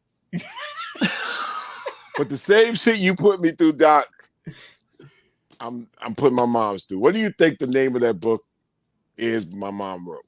I have no idea. She wrote it in the pandemic. Oh, is it about the pandemic? Oh. Exactly.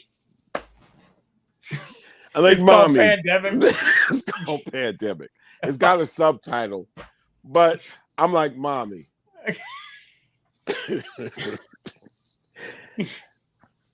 We got to come up with a better title than pandemic. Yeah. Well, this is what I felt, and I wrote this based on, how I felt, what was going on at the time, and that's how I think it should be. But I do this all the time. I make a living coming up with clever. I know you do. Then come up with a title. Then I'm like, mommy, but you're gonna stiff on me by not liking the title. But I found the title today. And as soon as I found the title, I called my mom. I was like, Mom, I got the title, but you ain't gonna like it. She said, no, go ahead, tell me the title. I'm like, nah, I'm not gonna tell you the title. I'm just gonna move on it and just try to put the book together for you. She said, tell me the title. And I gave the title. And you know what I call? It's like a combination of, because I like to put two words together and make, well, fuck it. We're making up all this shit, make up words, right? Right. I put pandemic and the end of apocalypse together. Pandemicalypse. Jesus. Did she like it? My mom's It hated should be Pandocalypse. Pandopolis is kind of Pandocalypse, yeah. No. It's got a bad. You got to do pandemicalypse. Yeah, pandemicalypse. Anything but pandemic. Yeah, you just can't. It reminds me of the Motown song, right? And they was talking about. This is funny. It was Motown documentary, and they were very rivals in Motown and stuff like that, especially when it came down to writing songs. So Smokey Robinson is like killing shit by 1963, 64, right? Yep. So he writes, a hit record with Mary Wells, right? In 1963. My guy. Right? Yep. He comes back like later on and says, yo, I got this unbelievable record, right? So what is it? My girl. They were like, I said, what's next? My dog, my family dog? Come on, man. Really? Oh, look. Barry Gordy started clowning him. He said, no, listen. I know I wrote My Guy, but this song, My Girl, is perfect for the Temptations. And they saw clown. I'm like, yeah, get the fuck out of here. What was it? My family's next, man. Like, But when he put the hooks on that when he nailed that shit, and the Temptations sang that shit, game over. Paul Reiser took and put strings on that because even the Temptations, when they recorded My Girl, they were like, yeah, okay, okay, whatever. Then they said Paul Reiser went in the studio, put strings on it. They said, man. Then they gave that shit to Norman Whitfield, who was battling against Berry Gordy at that time. Yep. And Norman Whitfield was just cutting in. Hey, the end of my cursing. He can't hear. Did you see the name that was just suggested? What? Apocademic. Apocademic. Remind me of the Mets pitcher, Bob Apodaca. Oh yeah. No. Okay. No. That's kind of cool. But then they gave it to Norman Whitfield, who was battling Smokey Robinson, and they gave him the acetate. And he said, Norman, take this to Mr. Gordy. Norman Whitfield heard that shit, and he was like, he said, man, I was destroyed, man. And they said, not only are you destroyed, take the shit to Mr. Gordy now. And Norman Whitfield took the record like in a Frankenstein walk. Right. Mr. Gordy, here's the next record in life. Norman Whitfield said he couldn't talk for weeks. Oh my God. He said the record was so unbelievably past his fucking imagination. He was like, yo, man, I was wiped out, man. Ain't that exciting?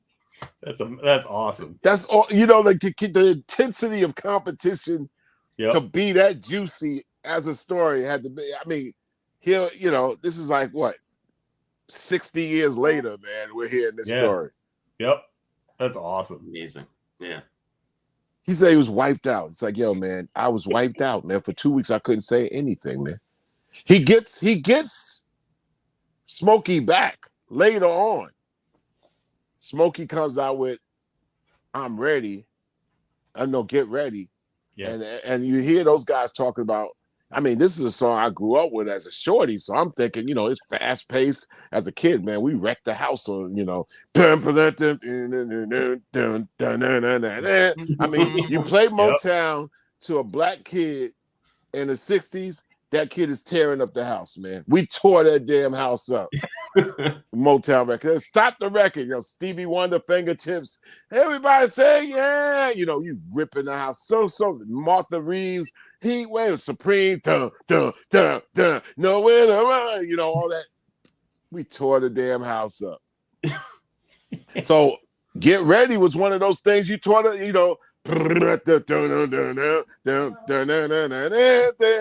and they will tell you for Motown's like, yeah, but Smokey lost on that. It didn't go number one, man. It is all right. I'm like, all right. What? Yeah, because Norman smacked the hell out of Smokey because he came up with Ain't Too Proud to Beg with David Ruffin as the lead, and that smacked that shit up. I'm like, what? That's just like high, like realm battling and shit. Like, wow. Yep. We had a little bit like that. We had a little bit like that happening in Def Jam and Rush and all that. Cause I tell you, when me and Hank went to Old Westbury, and Aunt Barrier used to always let us have it.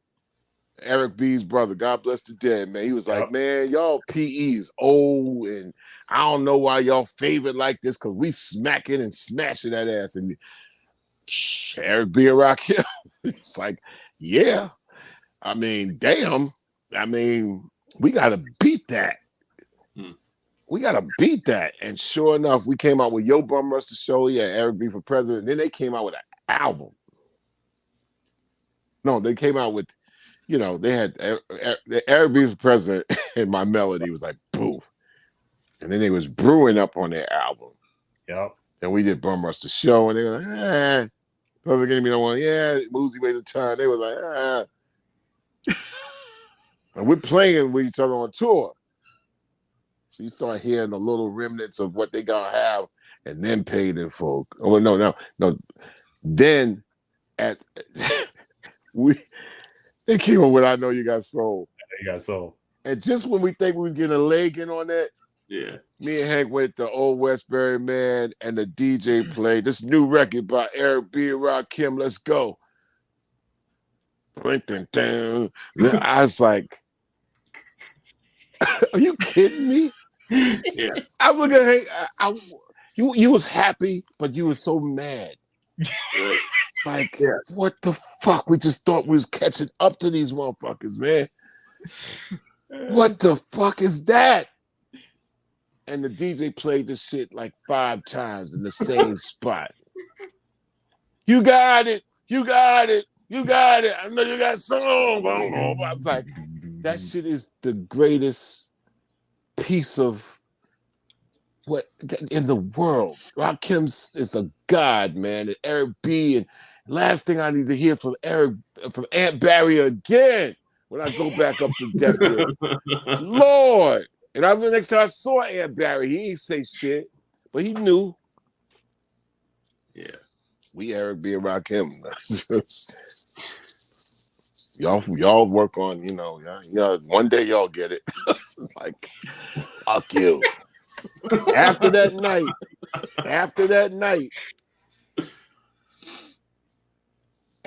night, it was like, listen, we gotta do something. We need Bum Rush the Show ain't got nothing on it that's gonna be nowhere close to that. It's just like, it's impossible. We need a B-side, man. Locked myself in the house, man. But we were in the studio and we found something. And that was you found the beat first. Found the beat first. Yeah. And putting it together off of that particular record and some other elements. Once we had it, I remember when we played it, instrumental, and I remember Charlie Brown and Buster and Dinko from downstairs in the room, and when we kept playing it, every time we went and played it, these dudes, I swear, they were running up the wall. Like, I could swear, and they were like this, like they were so elongated in the head, like running up the wall, and we had to so the fuck to go get out of here, because they were kids, like 16, 17 years old, man. Like, yo, man, like, what the? Every time we played it, it's like, that's that shit right there. Another record that we was doing the same thing to, we took Thank You for Talking to Me, Africa by Sly and the Family Stone, but we sped it up. So the song was like doom doom doom. No, yeah, we sped that shit up and sampled that shit, so it was like doom doom doom doom doom doom doom doom, and then they just was losing their mind. Wow. They lost their mind. And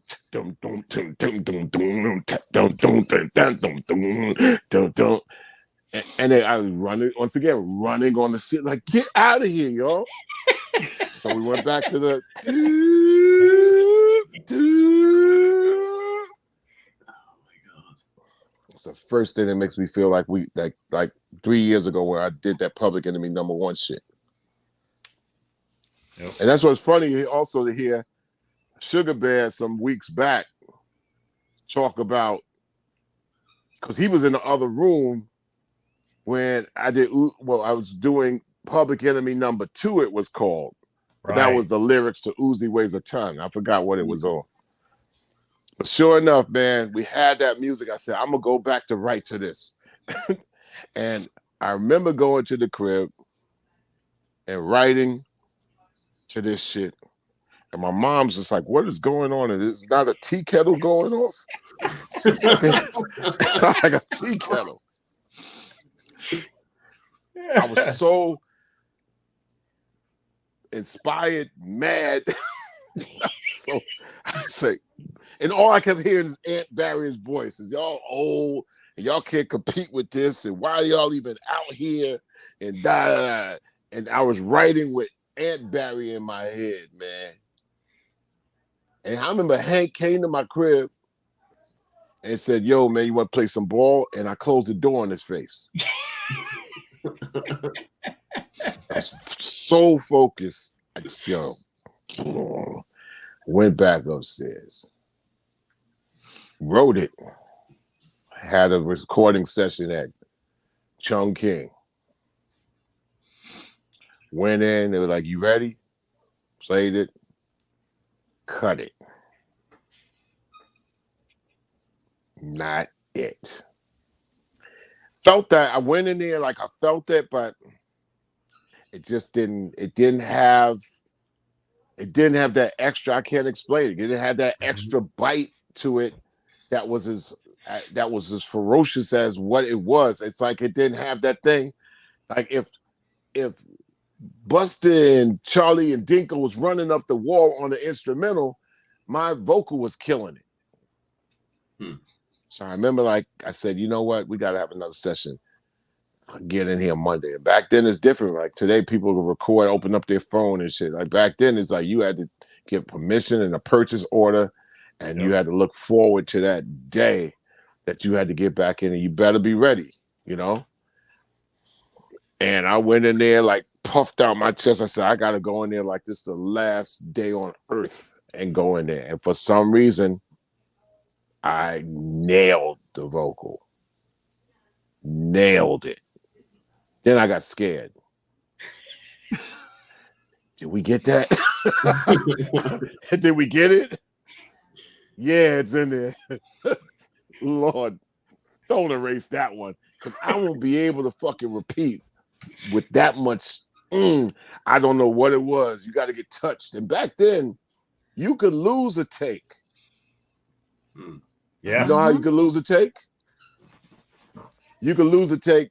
And this, I'm just talking to the cats that are really familiar with this. You can lose the energy of a take by not nailing it, but really this close, and you lose the take in the rewind. By that time, it's like your shit is like, yeah. Now ready, 1, 2, let's go again. It's like, man, I was this close, which means like later on in recording, it's like, boom, I'm this close. Okay, ready? Let's go. So you're in the same boat of feeling. Yep. You know what I'm saying? You're in the same area of seconds and moments to get that same feeling. You might not get that same feeling after it's rewinded all the way back, and you damn near forgot that feeling. You might never get to that feeling again. That was that take. That was that take. Yep, Hank was like, yep, we got it. Steve Ett was like, we got it. Yeah, be going there. Now I got scared again. Hank, you got to make the mix. Right. Hank nailed the fucking mix. Him and Steve Ett nailed the mix. Got scared again. Know why I got scared? Damn, we're going to lose this shit in mastering. At mastering, yeah. Yeah. After the mastering with Harry Weinberg, that shit was glass. Said, you know what, man? Rebel Without the Pause, man. Could die tomorrow, man. That motherfucker got a life of its own. That shit could compete with Eric and Rod. I Know You Got Soul with an extra muscle to it. Yep. That's the record that changed Public Enemy's world. Yep. Shit. It had, because the best music, the best, and then Eric B. and Rakim come out with an album. Paid in Full, a whole bunch of different joints. I was like, man, these motherfuckers right here. Then you got Stetson Sonic just creating havoc, just like, 4 MCs, 2 DJs. It's like, what the fuck? We gotta stay here, or we're gonna get kicked off this train. Yep. Yeah. We come with Takes a Nation. Eric and Rod them come up with a fucking Follow the Leader. Follow the Leader. Mm-hmm. Are you fucking kidding me?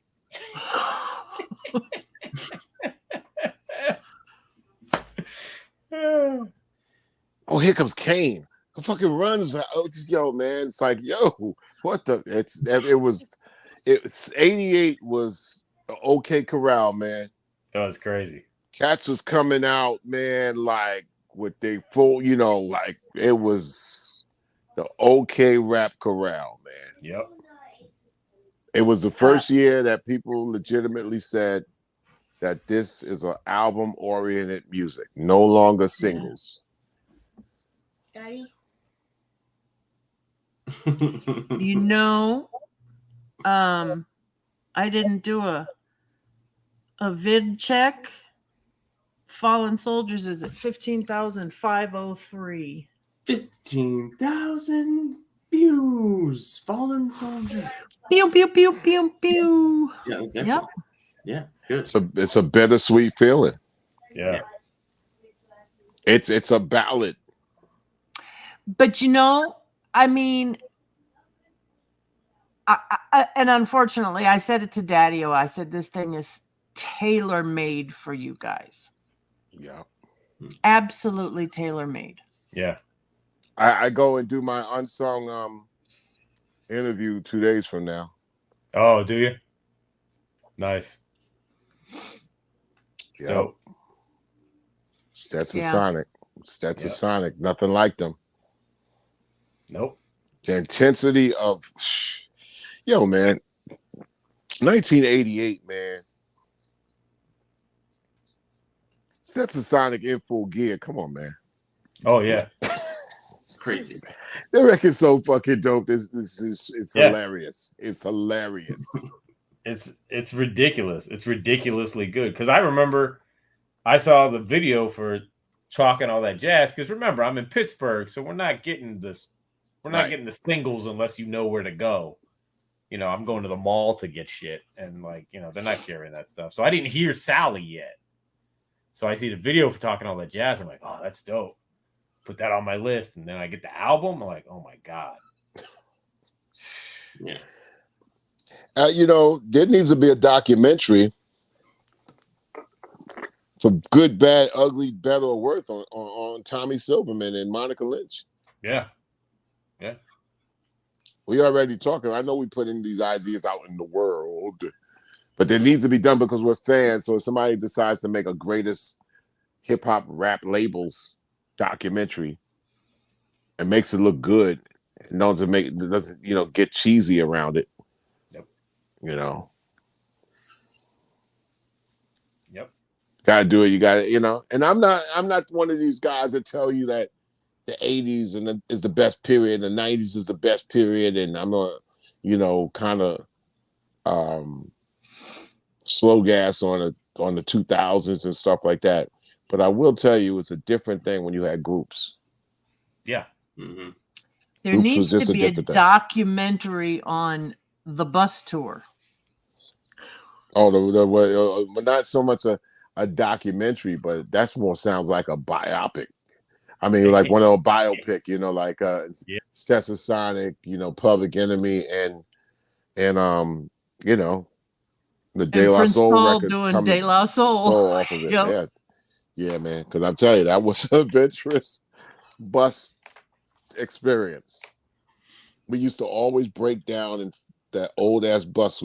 I swear we was on the Motown Review bus, because that was the bus to see. It's always breaking down.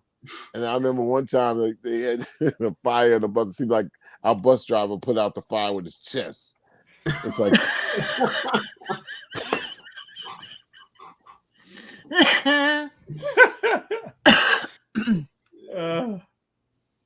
yeah, man.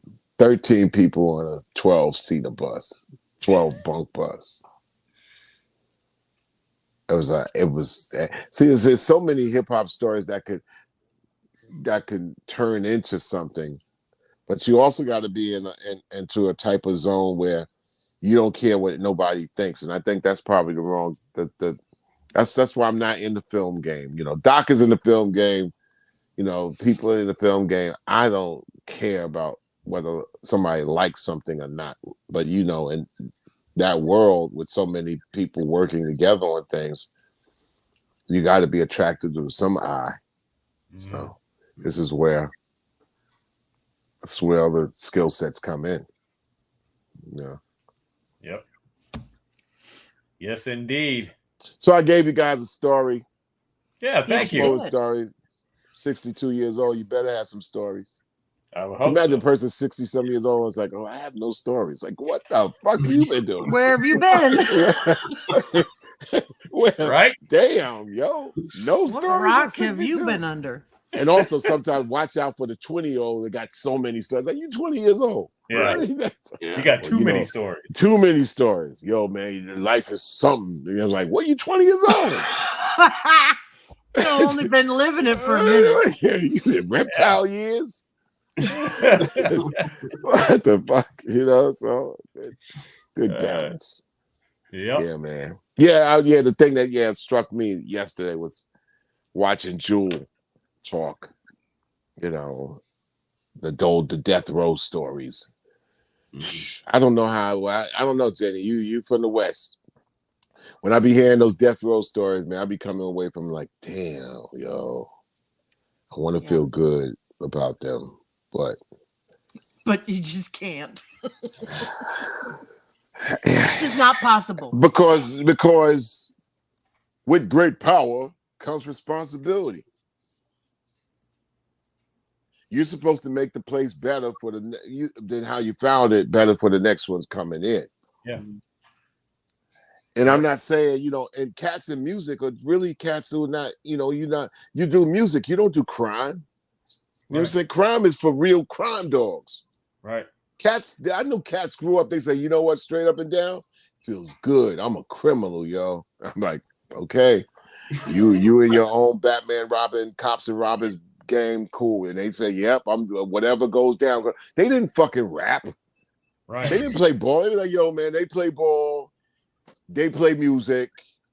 I'm a straight out rob you. And that's all I do, and I'm doing that. But once the shit got mixed up with the dude's music, but you a crime dog, but you got, this contract over here with this ball player. I'm like, yo, man, you doing too much shit, yo. I know you grinded, but you grinding everybody into a screw. Give your definitive definition of who you are, really. And back in the day, everybody had their category, and they wasn't trying to bleed into people's category. We knew who the thugs was. We'd be like, yo, man, he got cat to rob you. I ain't in this way. I ain't got nothing for him to rob. But I know he a thug because he got that shit in his bones. Just want to do that. Me, I'm the music LA. art guy. But that was LA. What was LA? A lot of the guys who became somebody were you were either a blood or a crip. Yeah, so what it got to do with music? No. That was their way out, right? Yeah. No. The real cats that did music. Like all the real cats they were music cats. They were like cats that did music, played, and just like the ball players. The ball players wasn't doing no crime. They knew the crime dudes. Yeah. But they're gonna go over, do practice, pray for the team, you know what I'm saying? Go off the cot. They play ball players. Once upon a time, the music cats was music cats. Yeah, it'd be some crime shit in the party. There'd be some crime dogs maybe promoting, putting money up to get money back, but they wasn't in the studio. The number one cats doing music back in the day, they knew that, well, number one, you're doing music, so some of your music got to be conducive to some women, some girls. Mm-hmm. Not all of you ain't making penitentiary songs. It's like, all the Dre songs, the NWA songs, Dre, they did all pretty songs, man. All that songs was like off of R&B, and they were pretty songs. Now they had to say crazy shit on top of it. But all of them, Dre got chords and notes and danceable music and, this type of shit, going on. Don't let them twist you. Wasn't like, like rock, like hard shit to chew. Dre didn't make much ugly music. He got a little ugly with NWA. He tried to compete with the ugliness out of the East, but then he changed the whole game going in with Snoop. And that rhythm like this, and it was all beautiful music. We from the East made ugly ass music. It's like if your girl hate it, well, cool, whatever. She ain't gonna be showing up in a record store. She gonna buy Luther Vandross or Tony Terry or like Boys to Men. Yeah. And Dre was smart enough to say, I'm gonna keep playing pretty music. Now, every once in a while, you would hear like Natural Born Killers, which would put an ugly look on your face, but then that was part of Dre's protege team, that kid out of Dayton. I think Mezzo is his name or whatever. But Dre is going to put together chords, strings. He's a musician, DJ, knows the records. It's going to be pretty music. Can he get ugly? Yeah, but he's like, I ain't going to get ugly, and ugly wasn't going to make him no money. Exactly. Yep. We got ugly because we're gonna make some ugliness, but whatever. Whatever. I knew when I was coming up, I tried to make records my girl did not like. I said, if I'm making records that you don't like, I'm doing something I love. I already know who you like. I ain't making my music for you. Yeah. Making my music for my car. Which would explain exactly why when Orange Juice Jones got in my car and played your demo, you looked at it all ugly, didn't you? And he was like, so what'd you think? I was like, fuck did I just hear? Yo, listen, man. Public Enemy #1 is no explanation to that at all. It's what I felt and loved. Come on, man. There's a tone that's running through the whole. I literally turned to him and said, what did I think? Yeah. I think those are some really angry young men, but you're giving me that tape because I've never heard anything like it. It is not. It was not making. I mean, look. I was from a DJ culture. We knew what to make the party pop, and I mean, what DJ playing. Freaks Come Out at Night. You know what I'm saying? We know all those songs. Janet Jackson, Control. I spent years as a DJ knowing how to rock the party, getting the girls to throw your hands in the air like you just don't care. Everybody find one, grind one, get behind one. Let's go to work, y'all. I mean, yeah. But as far as what I like, same thing with my art. I only do art that I like. I don't do art with somebody else. The second person says, keep doing it. I'm like, I'm not doing it for you. Now, my obligation later on as a recording artist in a venue is to give 150% to its patrons because they pay their money to see you give the blood, sweat, and tears of the art that you already make. Now they're coming to see you do your art.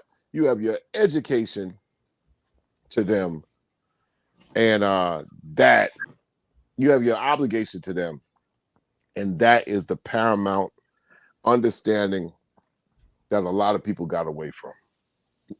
A lot of people got away from that. It's like you have an obligation to serve that public that came to see you. You don't got to give the public any of your art. They have the right to say, I don't like this shit. This is whack. Goodbye. And you got to be like, well, goodbye. It's like people that's unsure, artists who are unsure of themselves are the same type of people that go in the mirror and the first thing they want to do is like, how do I look? You just saw yourself in the goddamn mirror. You don't know how you look. You're asking somebody how you look in the social media age. It's a bad move. Oh, how do I look? You look fucked up. How about that? you don't ask people how you look. Right? You get a look in the mirror. You see how you look. You go outside. Don't ask nobody else. Even if somebody said, damn, you look kind of tired. Well, I didn't see that when I looked in the mirror. Right. Same thing with art. You do your art. The last thing you need to do is listen to somebody trying to tell you how your art look. Yep. Now, if you stressed, like, man, nobody loves my art, they got to come out and buy it, and nobody's buying it. Well, you definitely ain't got a lemonade stand on a hot ass day. Right. You got a hot ass day and a lemonade stand. You might sell some lemonade, not because your lemonade is good. It's because it's a hot ass day and people need to liquidate themselves. There's no obligation for somebody to engage and buy your art just because you made it. Yep. And that's where a lot of people are twisted. So they spend all their time trying to put a square into a circle. Bang the square until it fits in the circle and try, love my art, love me. You don't go to nobody begging them to love you. Yeah. It doesn't work like that. Yeah.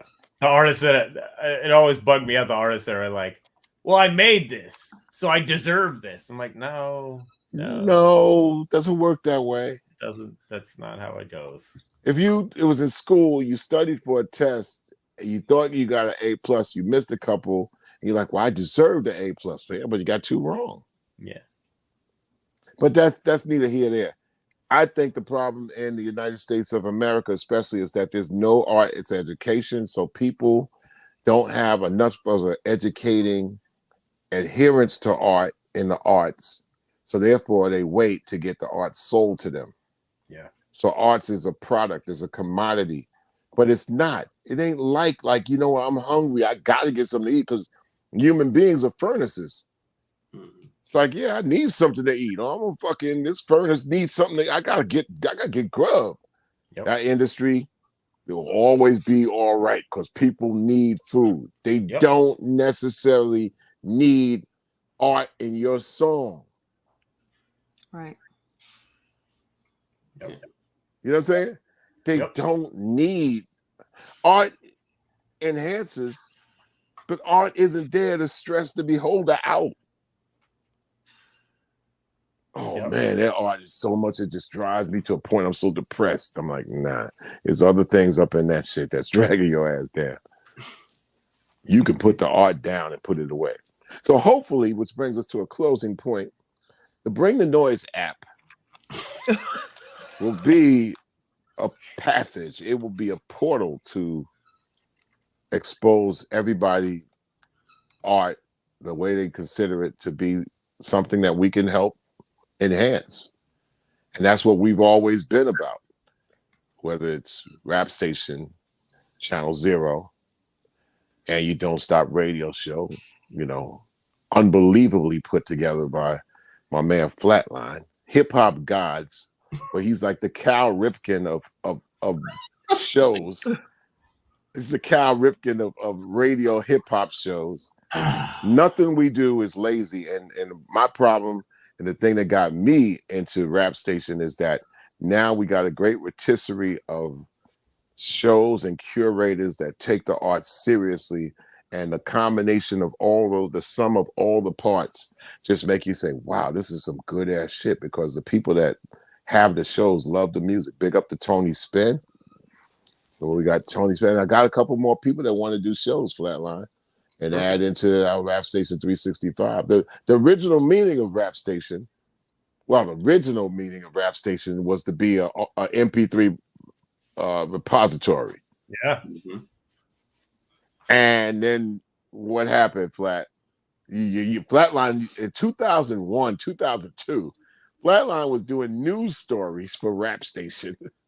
Wow. Oh yeah. Writing. Yeah. Flat. I remember that. For how many, 5 years? Doing articles and interviews. Yeah. We gotta bring them shits back. Like, bring them interviews back. Like some. But the original meaning was like, so you know what? Cats are just realizing that they can knock their files into MP3s and have a place to get them encoded and have a place to land. It's just that we got overwhelmed with like, wow. I think I still have the CDs. Yeah, you do. The CDs were like 800, songs MP3s on them. MP3s on them. Wow. There's like a stack there. Yeah. Yeah. Then we realized that we didn't have the bandwidth. There was a couple of just mixed messages on like where it should go. And then we made the switch. And when did we make the switch into radio? 2008? 9? 2008 or 9, yeah. Because you have Bring the Noise Radio. Bring the Noise was started by Gary back in 1999. Right. And back then, it's like you listen to Bring the Noise Radio after the and engaged in there on the real player. On the real player, yeah. And that was something. That was something because you really had. That was the same, Jenny. That was the same type of feeling back when the days when people would listen to R&B on ham radio. Or what they call it, when you used to put the radio kits together. I'm dating myself back in the day. Not ham radio, but it was like almost like you would put the radio together and just listen to, you know. What the hell? I keep thinking transistor radio, but that's it's like the wireless something, but yeah. But anyway, you know, people would be like, "Wow, man, just to hear this music, untouched and on its own." But at the same time, the major record companies were so top heavy, and they were so, everything was so shiny. We're talking about 3 years after shiny suits on Bad Boy. You know what I'm saying? It's like music was big. Like it's either big and everything little doesn't mean anything. Mm-hmm. So that little MP3 from Indiana, as opposed to like, this is New York and LA, and we are big business. Yeah. So yeah, but man, you were playing that stuff, and the fact that Public Enemy, at that point, 12 years in. 12 years in, 14 years in 2001. Well, 12 years in 1999. Yeah, 12 years in, Public Enemy, Chuck D. Mm-hmm. The fact that you were playing that, I remember the first time you played one of my songs, and I fucking bounced around the house for a week. I was just like, ah. Well, it's the same feeling, I get, we have these response boards and stuff like that.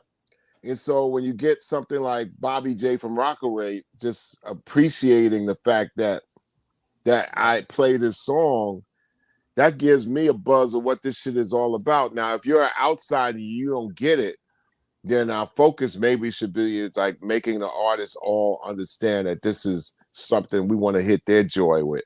You know what I'm saying?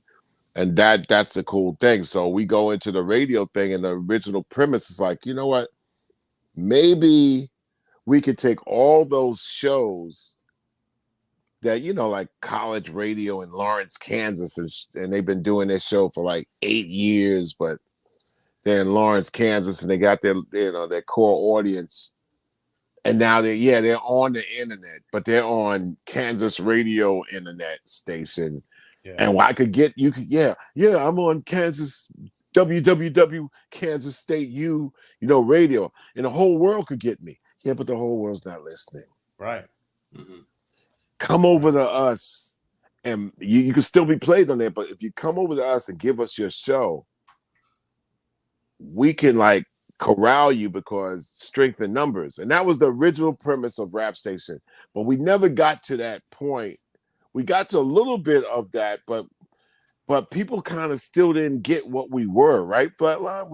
They didn't kind of like, yeah, but I'm doing my thing and I got my show, and then sometimes the next show that came in after their show, after they graduated, be like, I don't know you from whatever. So, but there was a bunch of mainstays, Mm-hmm. Tony Spin, DJ Precious, CRF, I would see in different travels. Then I report them over the Flatline where we at, and people like that. And who else? Some of the other ones, like at that time, Flatline would be like, okay, there's a radio show and they've been doing it, but this is like I think this is the year.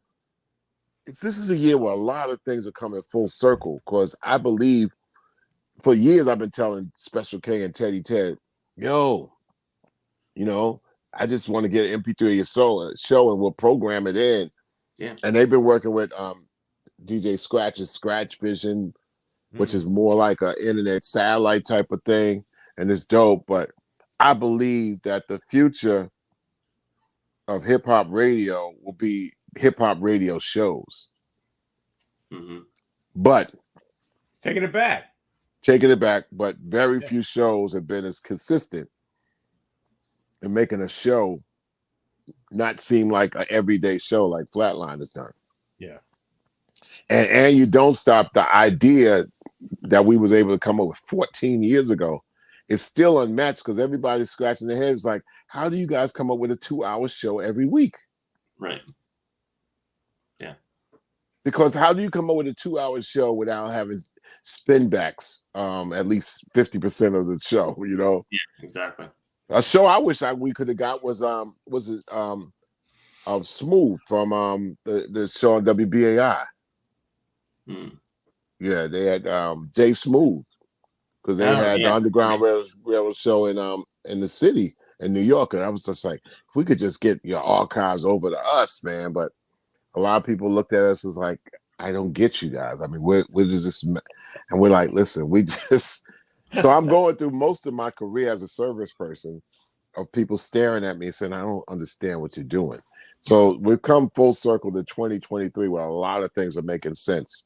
You're going to see me on PBS and the BBC. You're going to see this app out there in a very big way. You're going to see the art. And, we got 3 albums coming at you. And we're curating a hell of a lot of great albums. Work from Black Medine, Stetson Sonic, Donald D., the original B-boy classic person. We might get some Sugar Bear. So that little thing right there is the same thing that this magazine runs on. I mean, there's no rhyme and reason why Shindig spends most of the time as a UK magazine, and we're coming up with the Rap Station mag paper. But Shindig was taking groups like that you never heard of, and this was their album in 1965, Right. And like this, set on a hot Toronto summer of 1971, Go On and Bleed, a new short film with a killer soundtrack and authentic vibe deserves your attention. This is in 2023. They're talking about the cow sills. I mean, what the hell? You know what I'm saying? Yep. Look at this, look at this, great. like Melody's Echo Chamber, the 10-year anniversary reissue, and this magazine. As soon as you think it's like, okay, when are they going to just go out of business? Right? And they get strong like Mojo. Yeah. Yep. Look at this, walking down the street in London, right?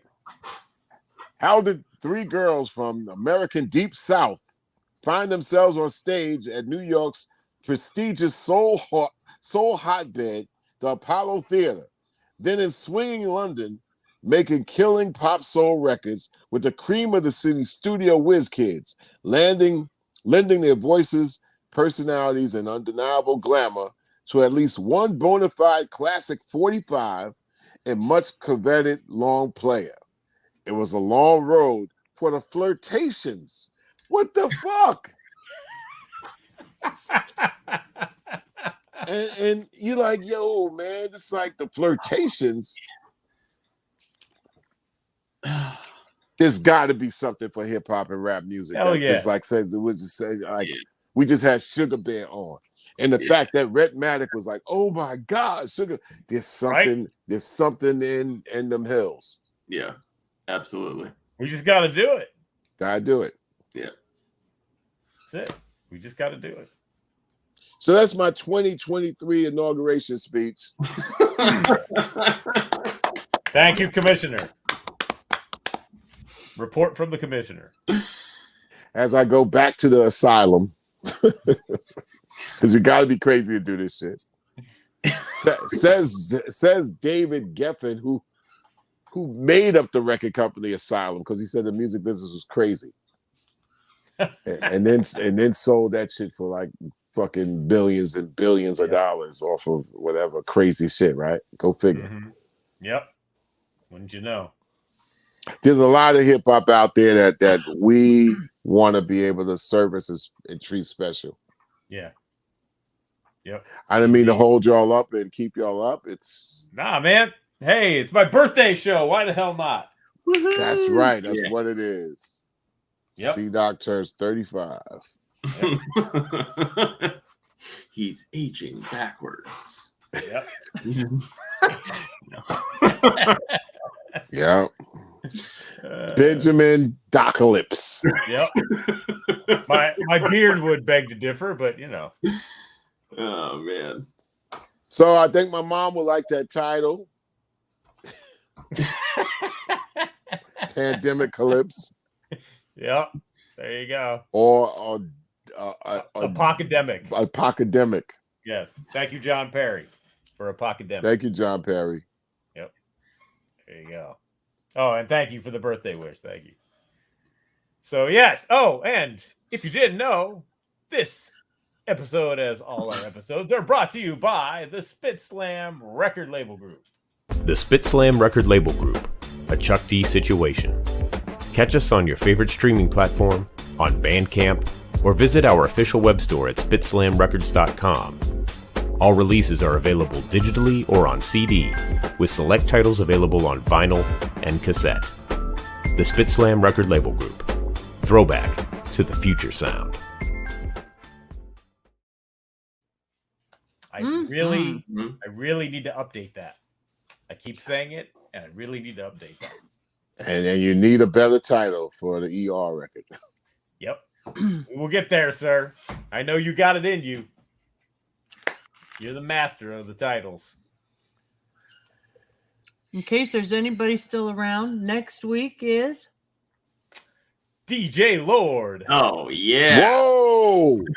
Yep. That's gonna be tough. That's gonna be tough. I'm gonna be in London next week. Oh yeah. Yep. He's DJ gonna be Lord. Chuck. What Chuck D, my friend? Where are you?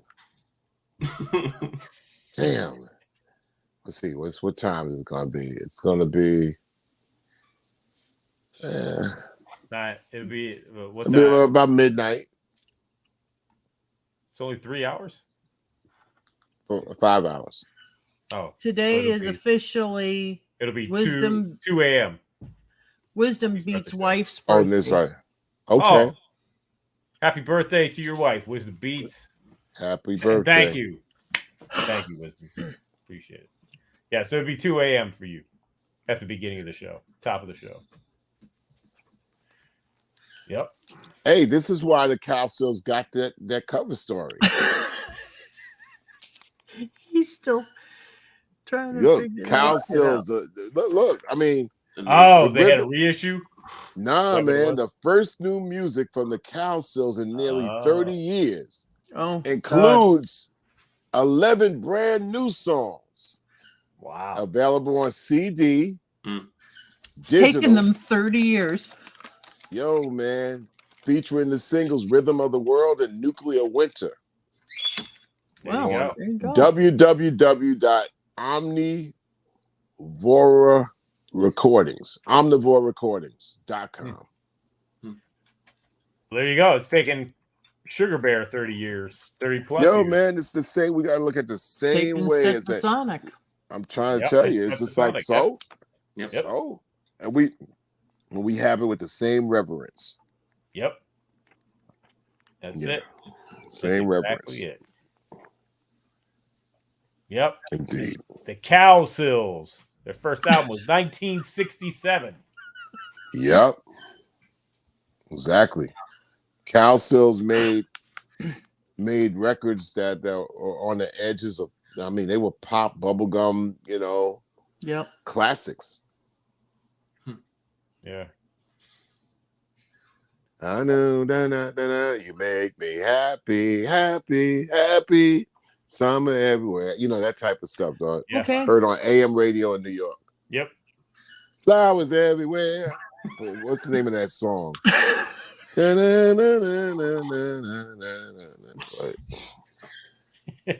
Anyway, I'm trying to divert myself off the landslide. I know. It's all good, man. That's when reality strikes. Yeah. the rain, You know. the rain, the park Cowsills. Yeah, exactly. Yep. Huh. There you go. Well, Yep. when you need me to bring the shovel and the trash bags, I'm there. No, all you gotta do is this is where I need a geotechnical person. Drag them by the ear. That's the person that only can help. A geotechnical person. A geotechnician. Let's look that one up. Geotechnician, which means that they have to take the whole safety structure of the area and put it back together again. It's not affecting the house, is it? I hope. Not yet, but they got an upside down waterfall coming this Saturday. No, yeah, shit. It's the double dose. It's lucky that people got like 2 or 3 days between, but the way that this was, I mean, like it's national news, yo. Yeah. It's national news. I mean, like this, you know, there's sinkholes everywhere, man. Ugh. Crazy. Be careful out there. Understatement. Yep. All right, y'all. All right. Thank you, Mr. Chuck. Thank you. Thank you, Jennifer. Thank you, Flatline. Happy birthday. Thank you. Happy birthday. Thank you. It's been a hell of an epic show. And also thank you to Rhettmatic, everybody watching live, everybody in the chat. Appreciate you. We'll be back next week with DJ Lord. Please like and subscribe, and we will see you again on It's C-Doc again.